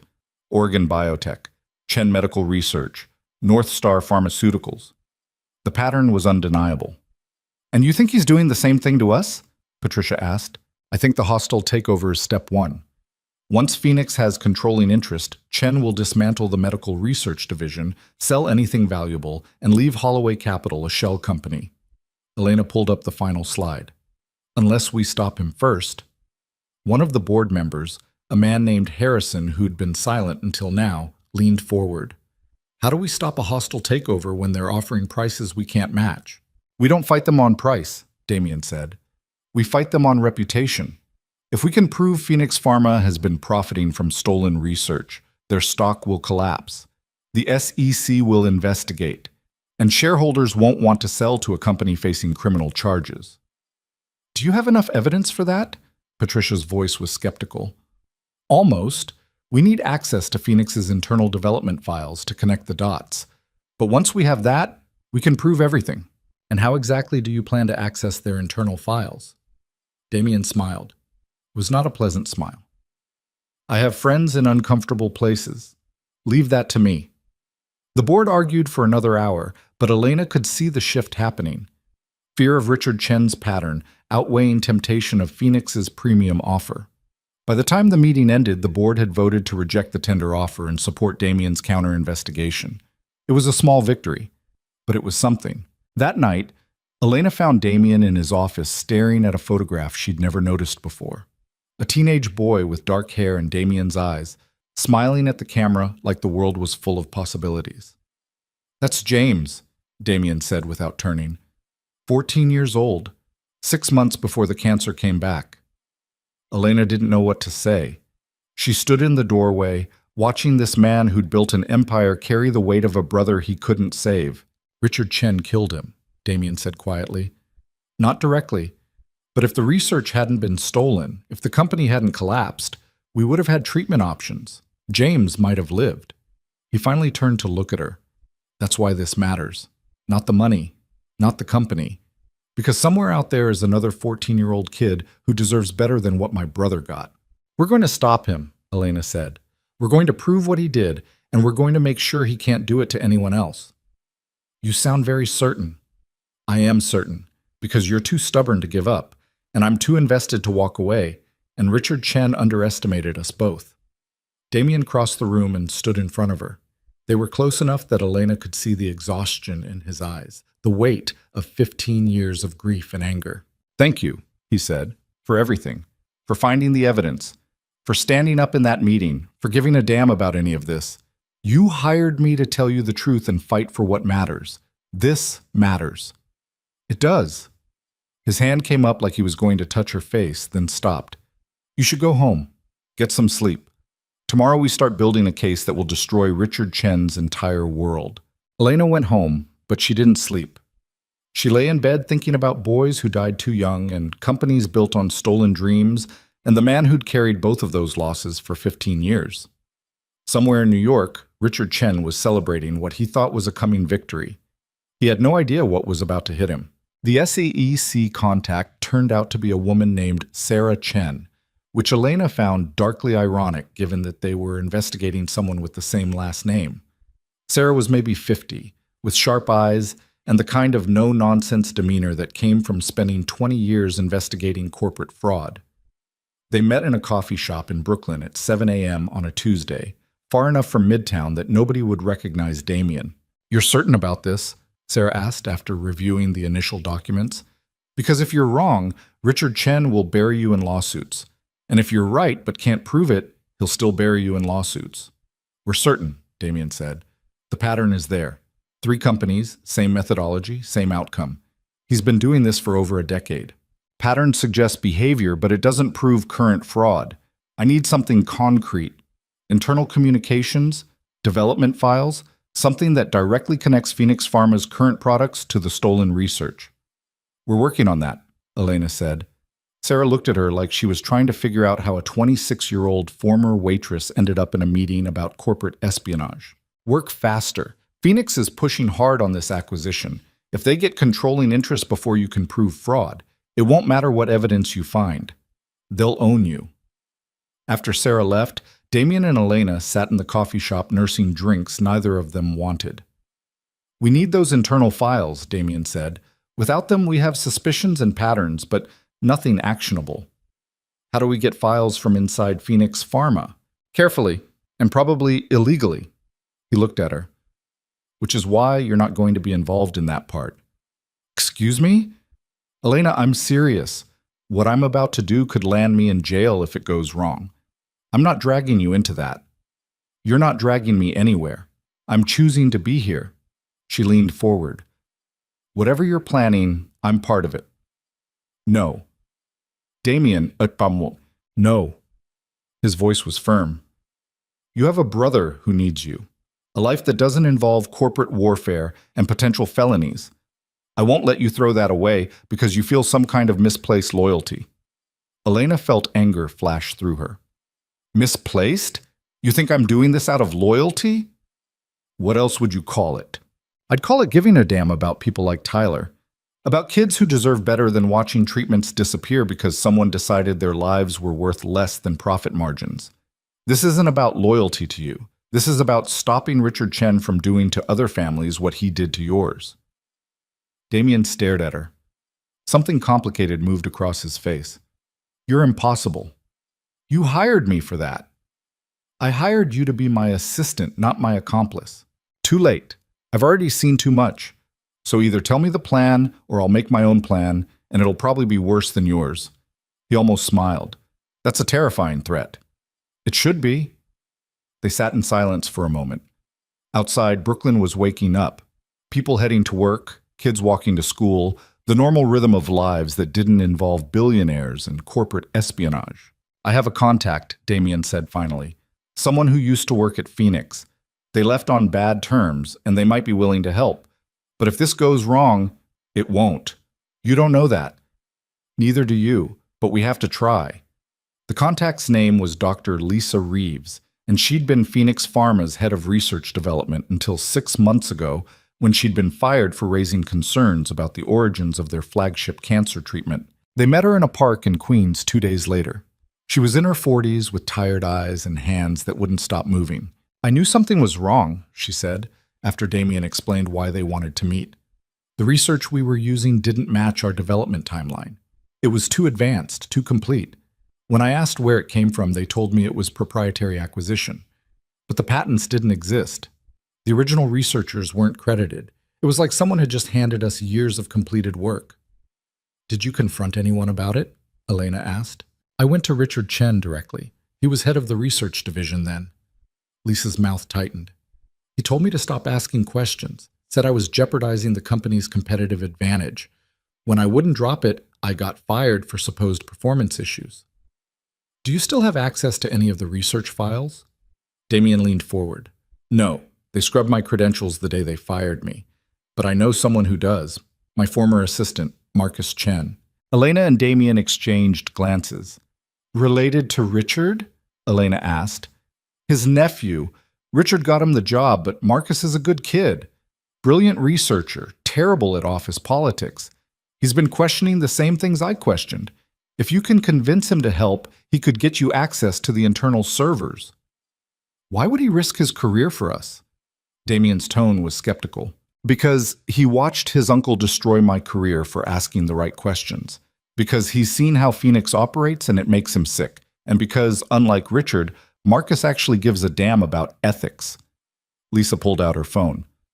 I can make an introduction, but you need to understand that if this goes wrong, he'll lose everything. His job, his reputation, possibly his freedom if they decide to press charges. We understand, Elena said, and we'll protect him as much as we can. Lisa made the call. Marcus Chen turned out to be 28, nervous, and exactly the kind of person who looked like they belonged in a research lab rather than a corporate office. They met him at a library in Manhattan, tucked in a study room where nobody would overhear. Dr. Reeves explained what you're looking for, he said, not meeting their eyes. And I want to help. But if my uncle finds out I'm involved, he won't, Damien said. We'll make sure of that. You can't make sure of anything. You don't know what he's like, what he's capable of. Marcus's hands were shaking. He's been stealing research for years, not just from competitors, from his own employees. Anyone who creates something valuable, he takes credit for it, destroys their careers if they complain. He's untouchable. Nobody's untouchable? Elena said gently. We have evidence of a pattern. What we need is proof that connects current Phoenix products to the specific research that was stolen. Can you get that? Marcus was quiet for a long time. There's a secure server. Internal development files going back 15 years. Only senior researchers have access, but I can get in. My credentials haven't been updated since I got promoted last month. What are we looking at in terms of data? Damien asked. Thousands of files, research notes, trial results, patent applications, everything. It would take weeks to sort through it all. We don't have weeks. Phoenix is pushing the acquisition. We need something concrete within the next 10 days. Marcus rubbed his face. I can download everything to an encrypted drive, but if security catches it, the download will get flagged. I'd have maybe 20 minutes before they lock down the system and trace it back to me. 20 minutes is enough, Elena said. We'll have people standing by to analyze the data the moment you send it. You're asking me to commit corporate espionage. We're asking you to help expose fraud, Damien corrected. What Phoenix is doing is illegal. What you'd be doing is providing evidence of that illegality. That's a legal distinction that won't mean much if I end up in jail. You won't end up in jail. I'll make sure of that. Damien's voice was firm. I have lawyers who specialize in whistleblower protection. The moment you hand over that data, you'll be covered under federal protection statutes. And if Phoenix tries to retaliate, they'll be admitting the data you provided is legitimate. Marcus looked between them. Why should I trust you? I don't know you. For all I know, this is some kind of setup. Elena understood his fear, saw it in the way his hands trembled and his eyes kept darting to the door like he was ready to run. My brother has leukemia, she said quietly. He's 23. He's fighting for his life because the treatments that could save him don't exist yet or cost more than we could ever afford. Your uncle stole research that could have helped kids like my brother. He destroyed companies that were trying to make a difference because profit mattered more than people. If we don't stop him, he'll keep doing it. And more people will die because treatments that should exist will stay locked behind corporate greed. Something changed in Marcus's expression. My sister had cancer 5 years ago. She was 16. His voice cracked. There was a clinical trial, experimental treatment that showed real promise. The company running it went bankrupt before she could get in. She died 6 months later. What company?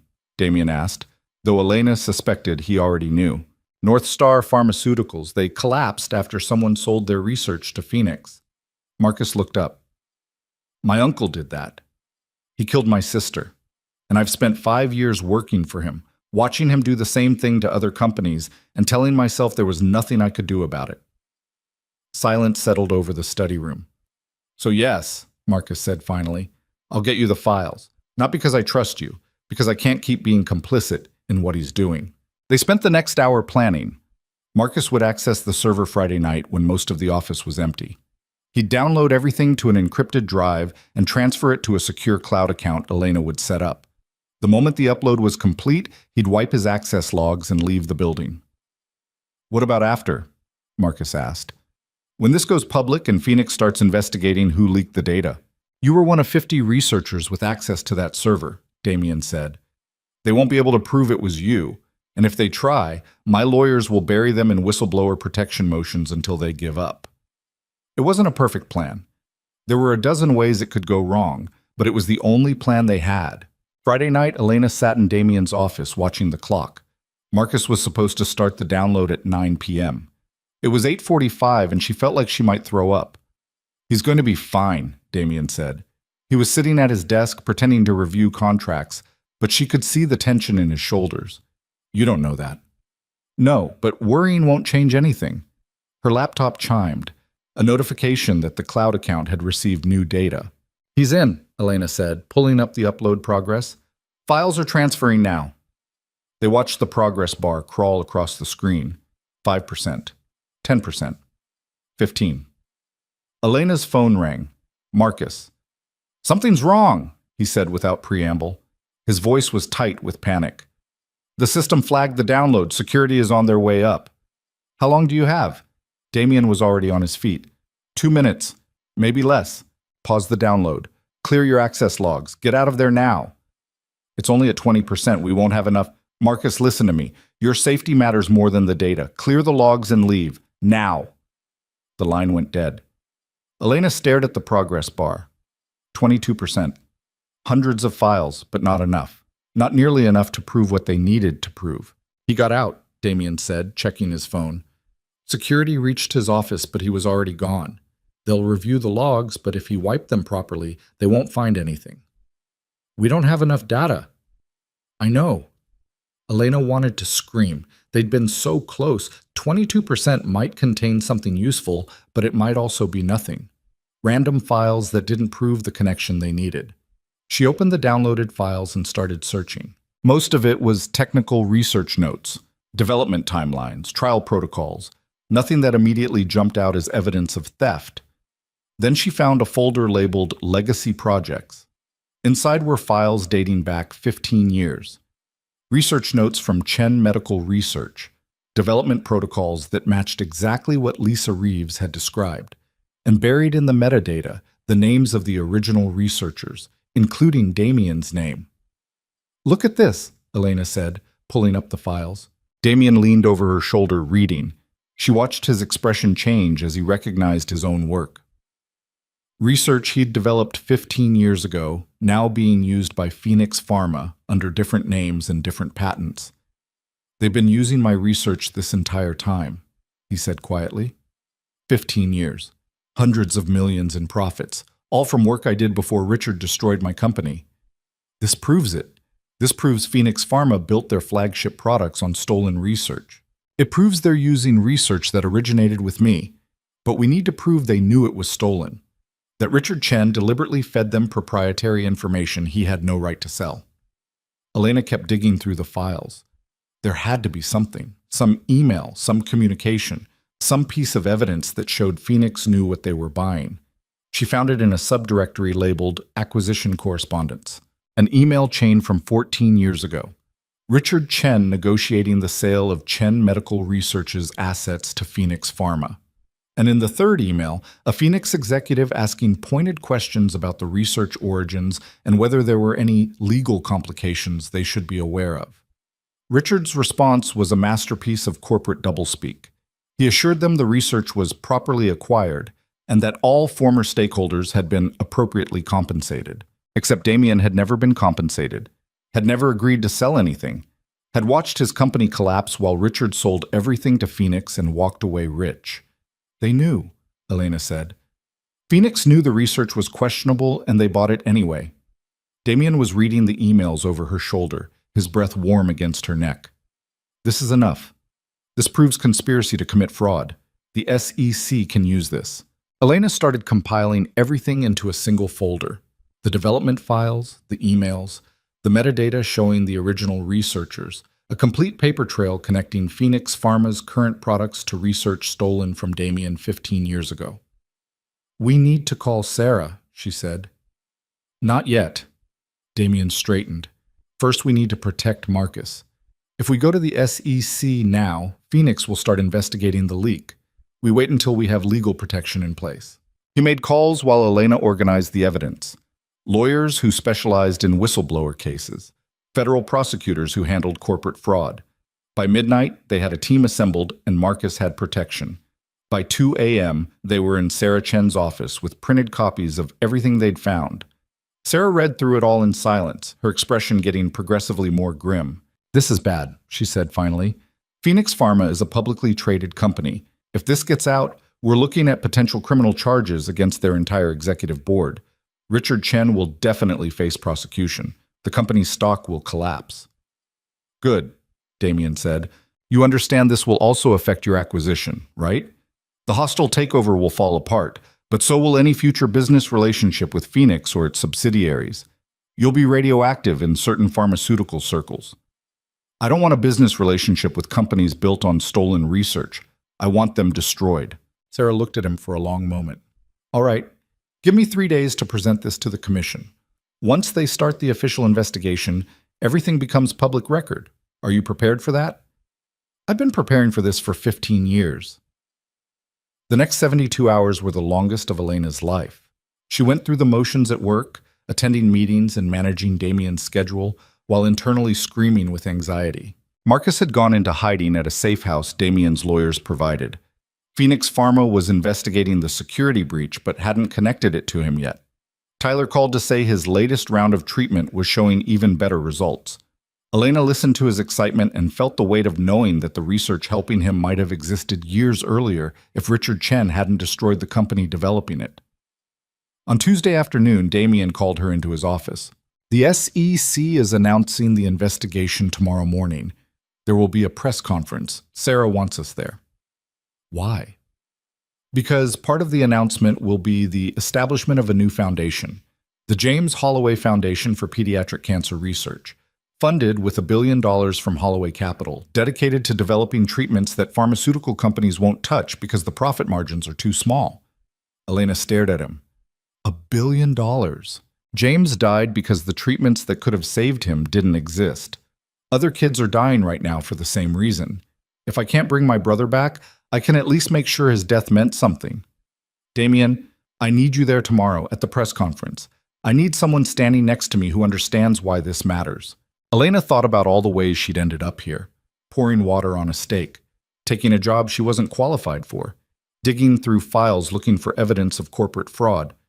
None of it made sense. All of it had led to this moment. I'll be there, she said. The press conference was held in a conference room that was too small for the number of reporters who showed up. Cameras everywhere, questions being shouted before anyone had said anything official. Sarah Chen stood at a podium and announced that the Securities and Exchange Commission was opening a formal investigation into Phoenix Pharma for fraud, corporate espionage, and conspiracy. She detailed the evidence without naming sources, explained that multiple companies had been affected, and confirmed that criminal charges were being considered. The room erupted, reporters shouting questions, cameras flashing. The noise was overwhelming. Then Damien stepped up to the podium, and the room went quiet. 15 years ago, I lost my brother to cancer. His name was James. He was 14 years old. Damien's voice was steady, but Elena could hear the emotion underneath. He died because the treatments that could have saved him didn't exist. My company was developing those treatments. We were close to clinical trials, but someone I trusted destroyed everything we'd built, sold our research to the highest bidder, and left my brother to die. The room was silent now. Every camera focused on him. That person was Richard Chen. For 15 years, he's been stealing research from companies trying to develop life-saving treatments. He's destroyed careers, bankrupted companies, and cost lives, all for profit, all because he could. Today, the SEC is finally holding him accountable, but accountability isn't enough. We need to make sure this never happens again. He paused, and Elena saw him look at the photograph he'd brought. James, at 14, smiling at the camera. Today, I'm announcing the establishment of the James Holloway Foundation for Pediatric Cancer Research. $1 billion dedicated to developing treatments for children fighting cancer. We'll fund research that pharmaceutical companies ignore because it's not profitable enough. We'll make sure that no parent has to watch their child die because the treatments don't exist. And we'll do it in my brother's name, because he deserved better. Because every child deserves better. The room erupted again, but this time with different energy. Hope instead of scandal, purpose instead of shock. Elena stood at the side of the room watching Damien field questions and felt something shift in her chest.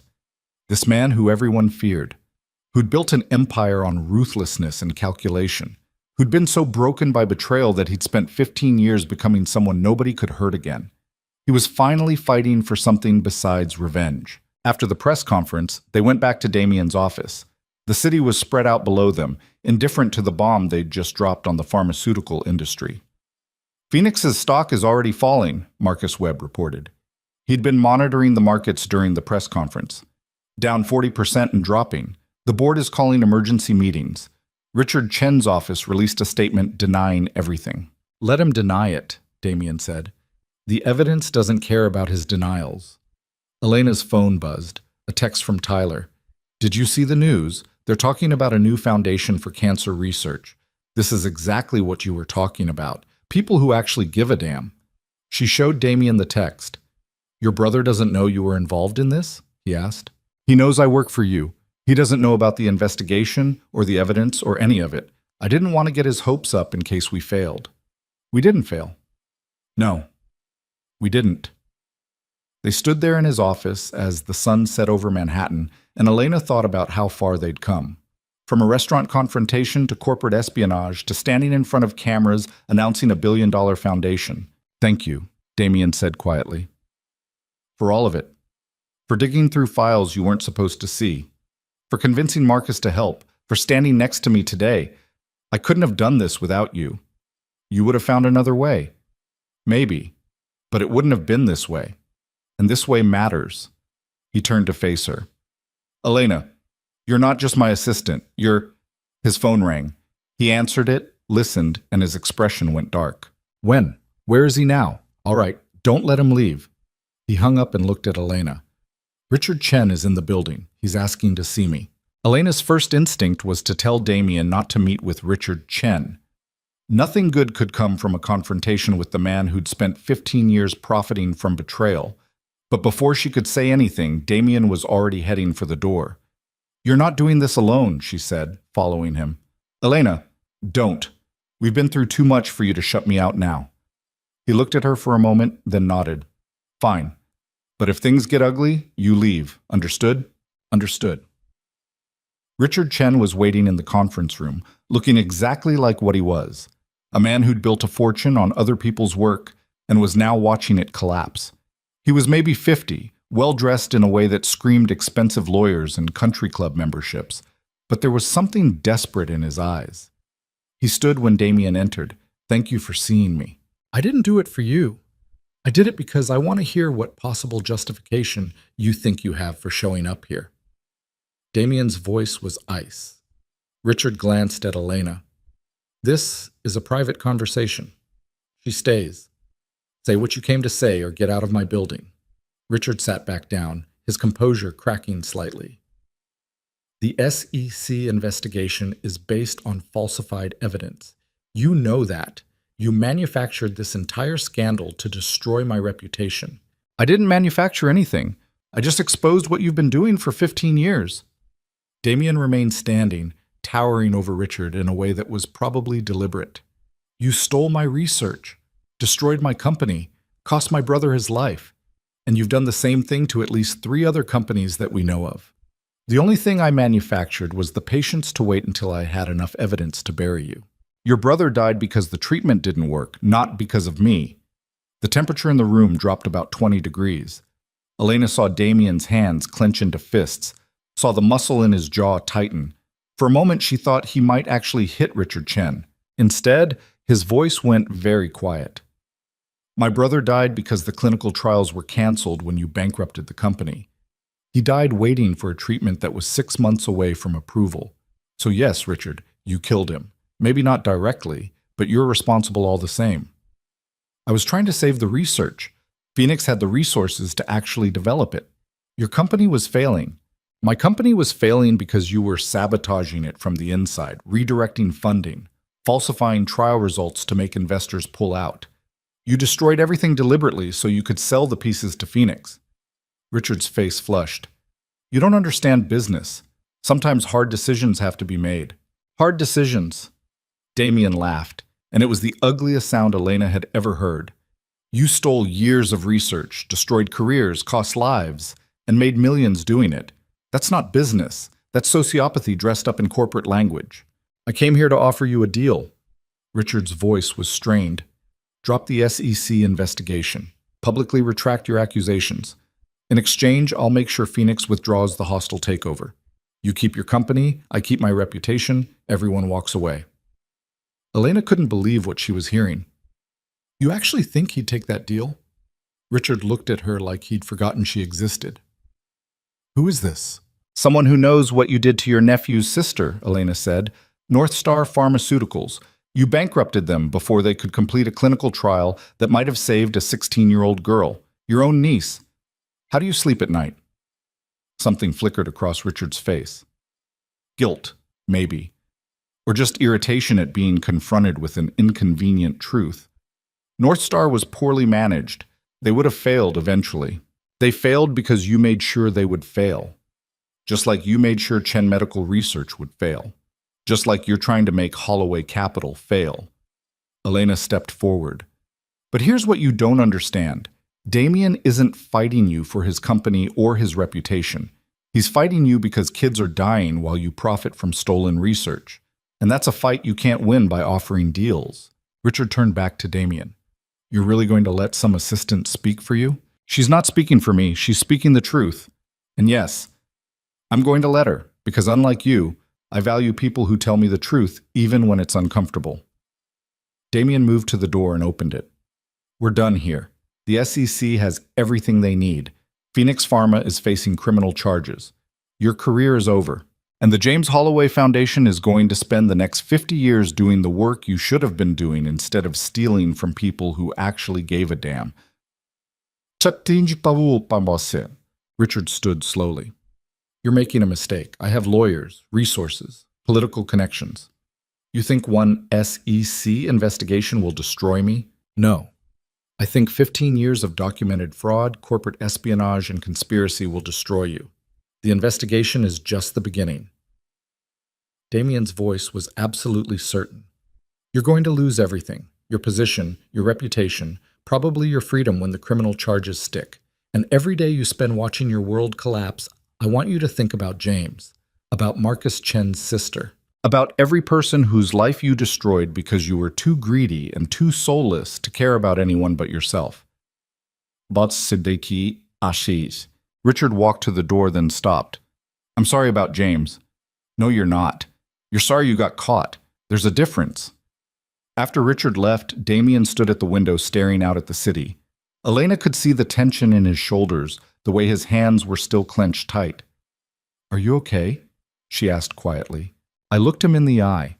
After 15 years of imagining this moment, I finally looked him in the eye and told him exactly what he took from me. He turned to face her. And you know what the worst part is? He doesn't care. He's not sorry. He's just angry that he got caught. Some people are like that. They're so broken inside that they can't see past their own self-interest. How do you fight people like that? How do you stop them when they don't have consciences?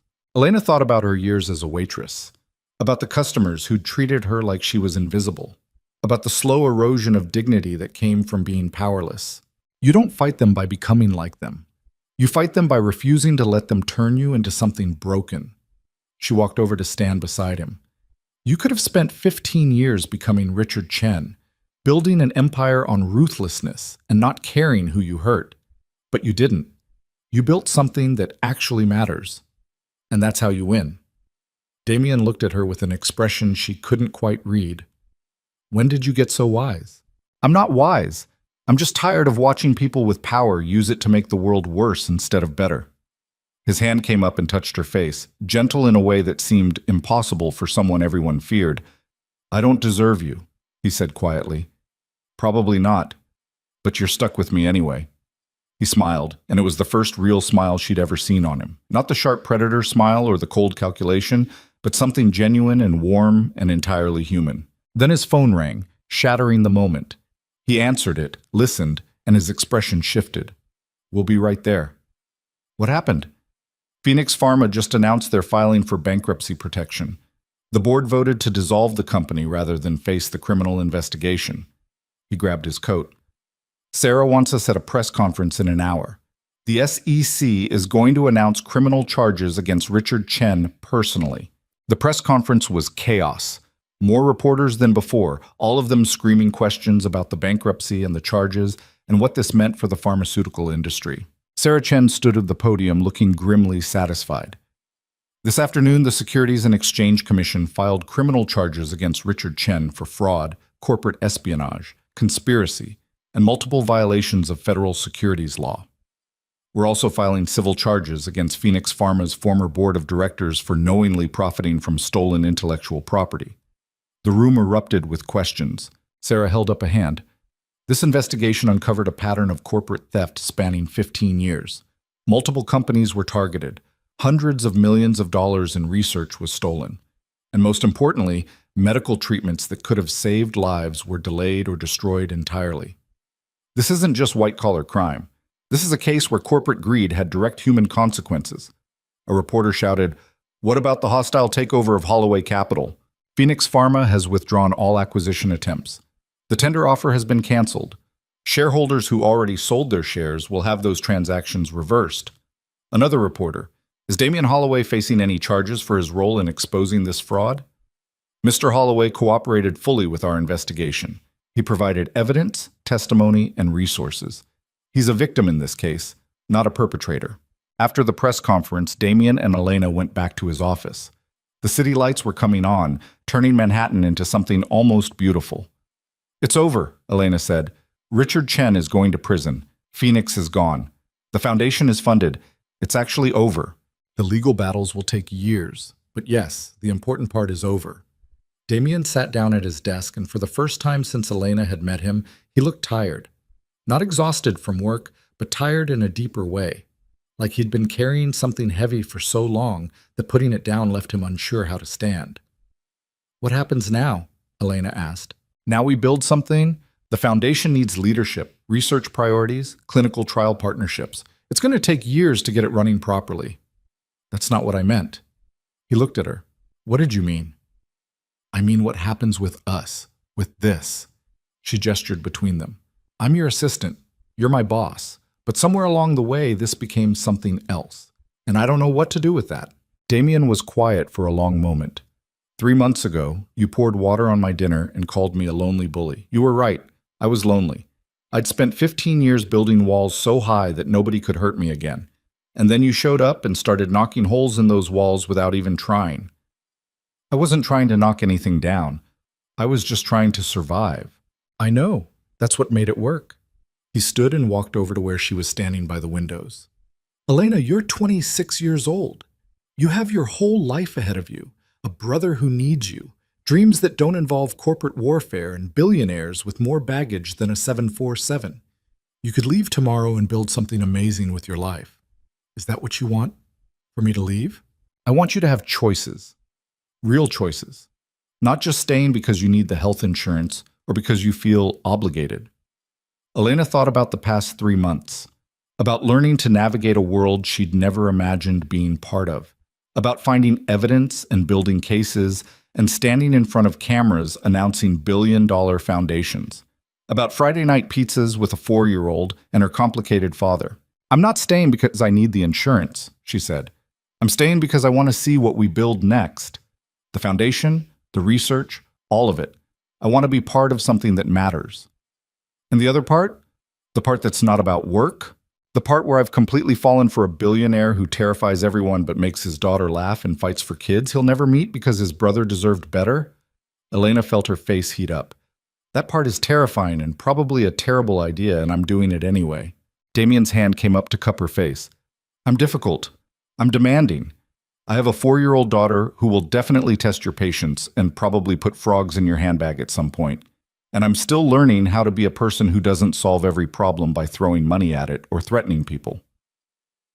I poured water on a man's dinner and somehow ended up helping take down a corporate criminal. I think I can handle difficult." He kissed her then, gentle and careful, like he was afraid she might break.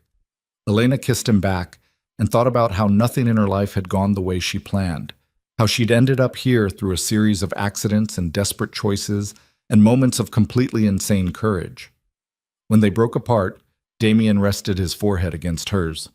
"Sophia's going to be impossible about this. She's been asking me for weeks when I'm going to ask you to be her new mom." "She's 4. She asks you for a pony every day, too." "True.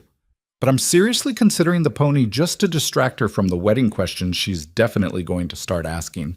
Elena laughed. "Wedding? We just kissed for the first time and you're already thinking about weddings." "I'm a planner. I like to think ahead. Think ahead to what we're going to tell people when they ask how we met. I met my wife when she assaulted my dinner because I was being an insufferable nightmare to restaurant staff." Damien smiled. "It's got a nice ring to it." 3 months later, the James Holloway Foundation opened its doors in a facility in Lower Manhattan that had been completely renovated to house state-of-the-art research labs. The opening ceremony was attended by researchers, doctors, patient families, and more reporters than Elena had ever wanted to see in one place. Tyler was there, looking healthy in a way that made Elena want to cry every time she looked at him. His treatment was working. The cancer was in remission. The doctors were cautiously optimistic about his long-term prognosis. Sophia was there too, wearing a dress she'd picked out herself and telling anyone who would listen that her daddy was saving kids just like Uncle James. Damien stood at a podium with James's photograph beside him and talked about the foundation's mission, about funding research that pharmaceutical companies ignored, about developing treatments for children who deserved better than the options currently available, about making sure that no family had to watch someone they loved die because the treatments didn't exist yet. Elena stood to the side and watched him speak. This man who'd been so broken by betrayal that he'd spent 15 years becoming someone nobody could hurt, who'd slowly, painfully, learned how to be human again, who was using his fortune to build something that would outlast him and help people he'd never meet. After the ceremony, they walked through the labs with Sophia between them, holding both their hands. "This is where the scientists work?" Sophia asked, looking at the equipment with wide eyes. "This is where they try to figure out how to help sick kids get better," Damien explained. "Like Uncle James?" "Like Uncle James." Sophia was quiet for a moment. "I wish I could have met him." "He would have loved you," Damien said quietly. "He would have thought you were perfect." "Am I really perfect?" "Nobody's perfect, sweetheart, but you're pretty close." That evening, they had dinner at the Brooklyn pizza place. Same red checkered tablecloths, same mismatched chairs, same terrible pineapple pizza that Sophia insisted on ordering. Elena sat across from Damien and watched him help Sophia build a tower out of Parmesan cheese packets while pretending to be disapproving of the entire construction. Her phone buzzed. A text from Tyler. "Just got the latest scan results. Still clear. Doctor says I can start thinking about going back to school." She showed Damien the text. "That's incredible," he said. "It is. And it's partly because of the insurance you provided, because of the foundation, because you decided to fight for something instead of just against someone." Elena reached across the table and took his hand. "You saved my brother. Maybe not directly, but the treatment he got, the trials he was eligible for, none of that would have been accessible without your help. I didn't do it alone. You're the one who found the evidence, who convinced Marcus to help, who stood next to me when I announced the foundation." He squeezed her hand. "We make a pretty good team." "We do." Sophia looked up from her cheese packet tower. "Are you guys being mushy?" "Maybe a little," Elena admitted. "Gross." But Sophia was smiling. "Can we get ice cream after this?" "It's a Tuesday," Damien protested. "So?" "We only get ice cream on Fridays. But this is a special day. The foundation opened. That means ice cream." Sophia's logic was unassailable. Damien looked at Elena. "What do you think?" "I think she makes a compelling argument. You're both going to spoil her." "That's literally the entire point of having a kid," Elena said. "To spoil them with love and ice cream and the knowledge that they're important." They got ice cream, walked along the river while Sophia pointed at boats and asked 1,000 questions about why water was wet and why boats floated and whether she could have her own boat someday. Later, after they'd dropped Sophia off at home with the nanny and were sitting in Damien's car outside Elena's apartment, he turned to her. "Move in with us." Elena blinked. "What?" "Move in. With me and Sophia. The apartment in Queens is too small and too far from the office. And also, I want you there. We both do." "Damien, that's a huge step." "I know. But I'm tired of dropping you off at the end of the night and driving home alone. I'm tired of Sophia asking every morning if you're going to be there for breakfast. I want you in our lives, permanently, officially, in whatever way you're comfortable with." Elena thought about her tiny studio with the water-stained ceiling, about the broken security door and the upstairs neighbor's dog that never stopped barking, about the life she'd built there out of desperation and survival. Then she thought about Sophia's laugh, about Friday night pizzas and sunset walks, and working beside someone who challenged her to be better than she thought she was capable of being. "Okay," she said. "Okay. I'll move in, but you're helping me pack. And if Sophia asks about weddings, you're handling that conversation." Damien smiled.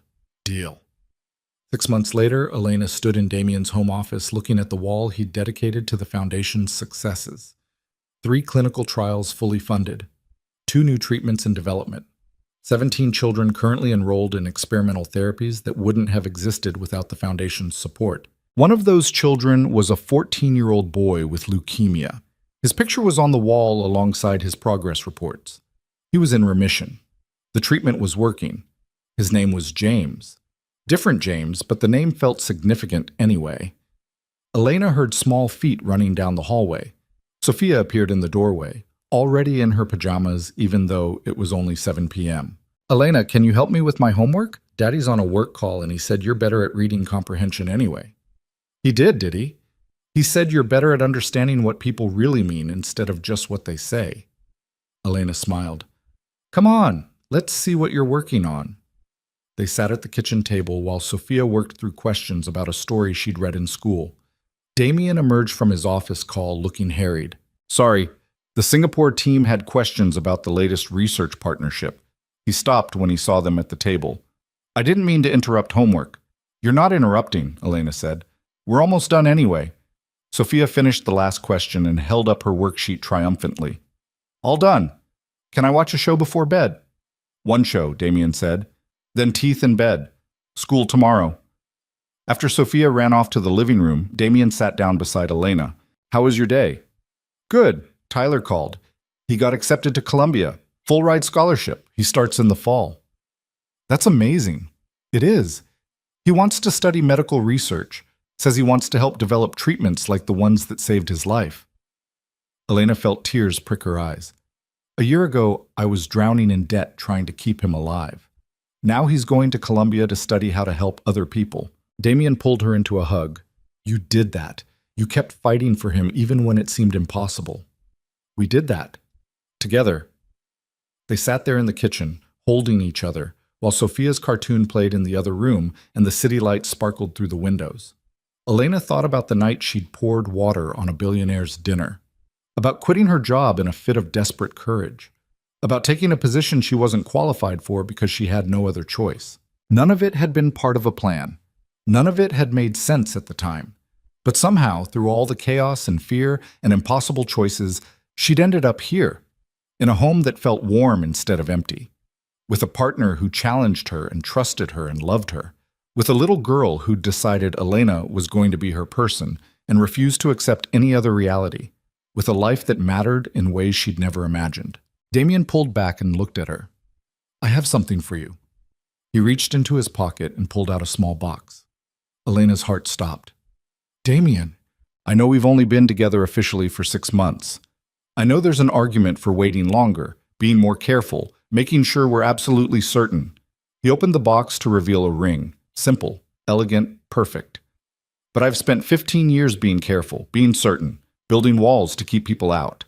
And then you showed up and knocked down every single wall without even trying. So I'm done being careful. I'm done waiting. Elena Brooks, will you marry me? Elena looked at the ring, at this man who'd been so broken that he'd forgotten how to be whole, who'd learned, slowly and painfully, that strength wasn't about protecting yourself from pain, but about choosing to be vulnerable anyway. Yes, she said. Yes, I'll marry you. He slid the ring onto her finger and kissed her, and Sophia came running from the living room because apparently she'd been listening the entire time. You said yes! You said yes! Sophia threw herself at Elena.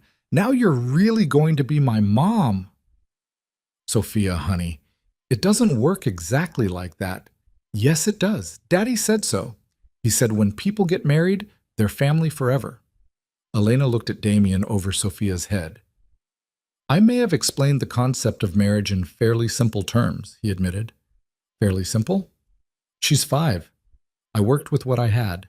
They spent the rest of the evening fielding Sophia's excited questions about weddings and dresses and whether she could be the flower girl and the ring bearer because she didn't see why she should have to choose. Later, after Sophia was finally in bed and they were sitting on the couch with wine and the comfortable silence of people who'd fought battles together, Elena thought about everything that had brought them here. About Richard Chen, who was currently serving a 10-year sentence for corporate fraud and would probably die in prison. About Phoenix Pharma, which had been dissolved and its assets sold to fund restitution for the companies Richard had destroyed. About Marcus Chen, who now worked as the director of research for the James Holloway Foundation and was developing treatments that might actually save lives. About Tyler, who was alive and healthy and about to start a new chapter at Columbia. About Sophia, who was growing up in a world where she saw adults fighting for what mattered instead of what profited them. And about James, about a 14-year-old boy who'd died too young, but whose name would live on in a foundation that would help thousands of children he'd never meet. Do you think James would be proud? Elena asked quietly. Of what you built in his name. Damien was quiet for a long moment. I think he'd be happy that his death meant something, that it led to something good instead of just being a tragedy. But mostly, I think he'd be happy that I finally stopped being angry all the time, that I found a family again. He always wanted me to be happy. Are you? Happy? He looked at her, at the ring on her finger and the life they were building together. Yeah, he said. For the first time in 15 years, I actually am. 1 year later, Elena stood in a small chapel with Tyler on one side and Sophia on the other. The guest list was tiny. Marcus Webb and his family, Sarah Chen, a few close colleagues, Tyler, looking healthy and strong in his suit, Dr. Lisa Reeves, who'd started working at the foundation and was developing treatments that looked genuinely promising, and Damien, waiting at the altar, looking more nervous than she'd ever seen him. The ceremony was short and simple. No grand speeches, just promises made between two people who'd found each other through chaos and built something worth fighting for. When the officiant pronounced them married, Sophia cheered loud enough that everyone in the chapel laughed. At the reception afterward, Tyler stood up to give a toast. A year and a half ago, my sister was working as a waitress, drowning in my medical bills, and terrified about the future. She had every reason to give up, to just survive instead of live. But Elena has never been good at just surviving. So when she had the chance to fight for something better, she took it. Even when it was scary, even when it seemed impossible. She poured water on a man's dinner and somehow ended up changing both of their lives. He raised his glass. To Elena and Damien, to fighting for what matters, and to never underestimating what a desperate person with nothing to lose can accomplish. Bon I tataviti nikiki. Everyone drank to that. Later, when the reception was winding down and Sophia had fallen asleep on a chair with her flower girl dress rumpled around her, Elena and Damien stood outside looking at the city. "We did all right," Damien said. "Didn't we?" "Better than all right. We took a lot of broken pieces and built something whole." "That sounds poetic." "I'm allowed to be poetic. I just got married." He laughed and pulled her close. "Mrs. Holloway. That's going to take some getting used to. You could keep Brooks if you want, or hyphenate."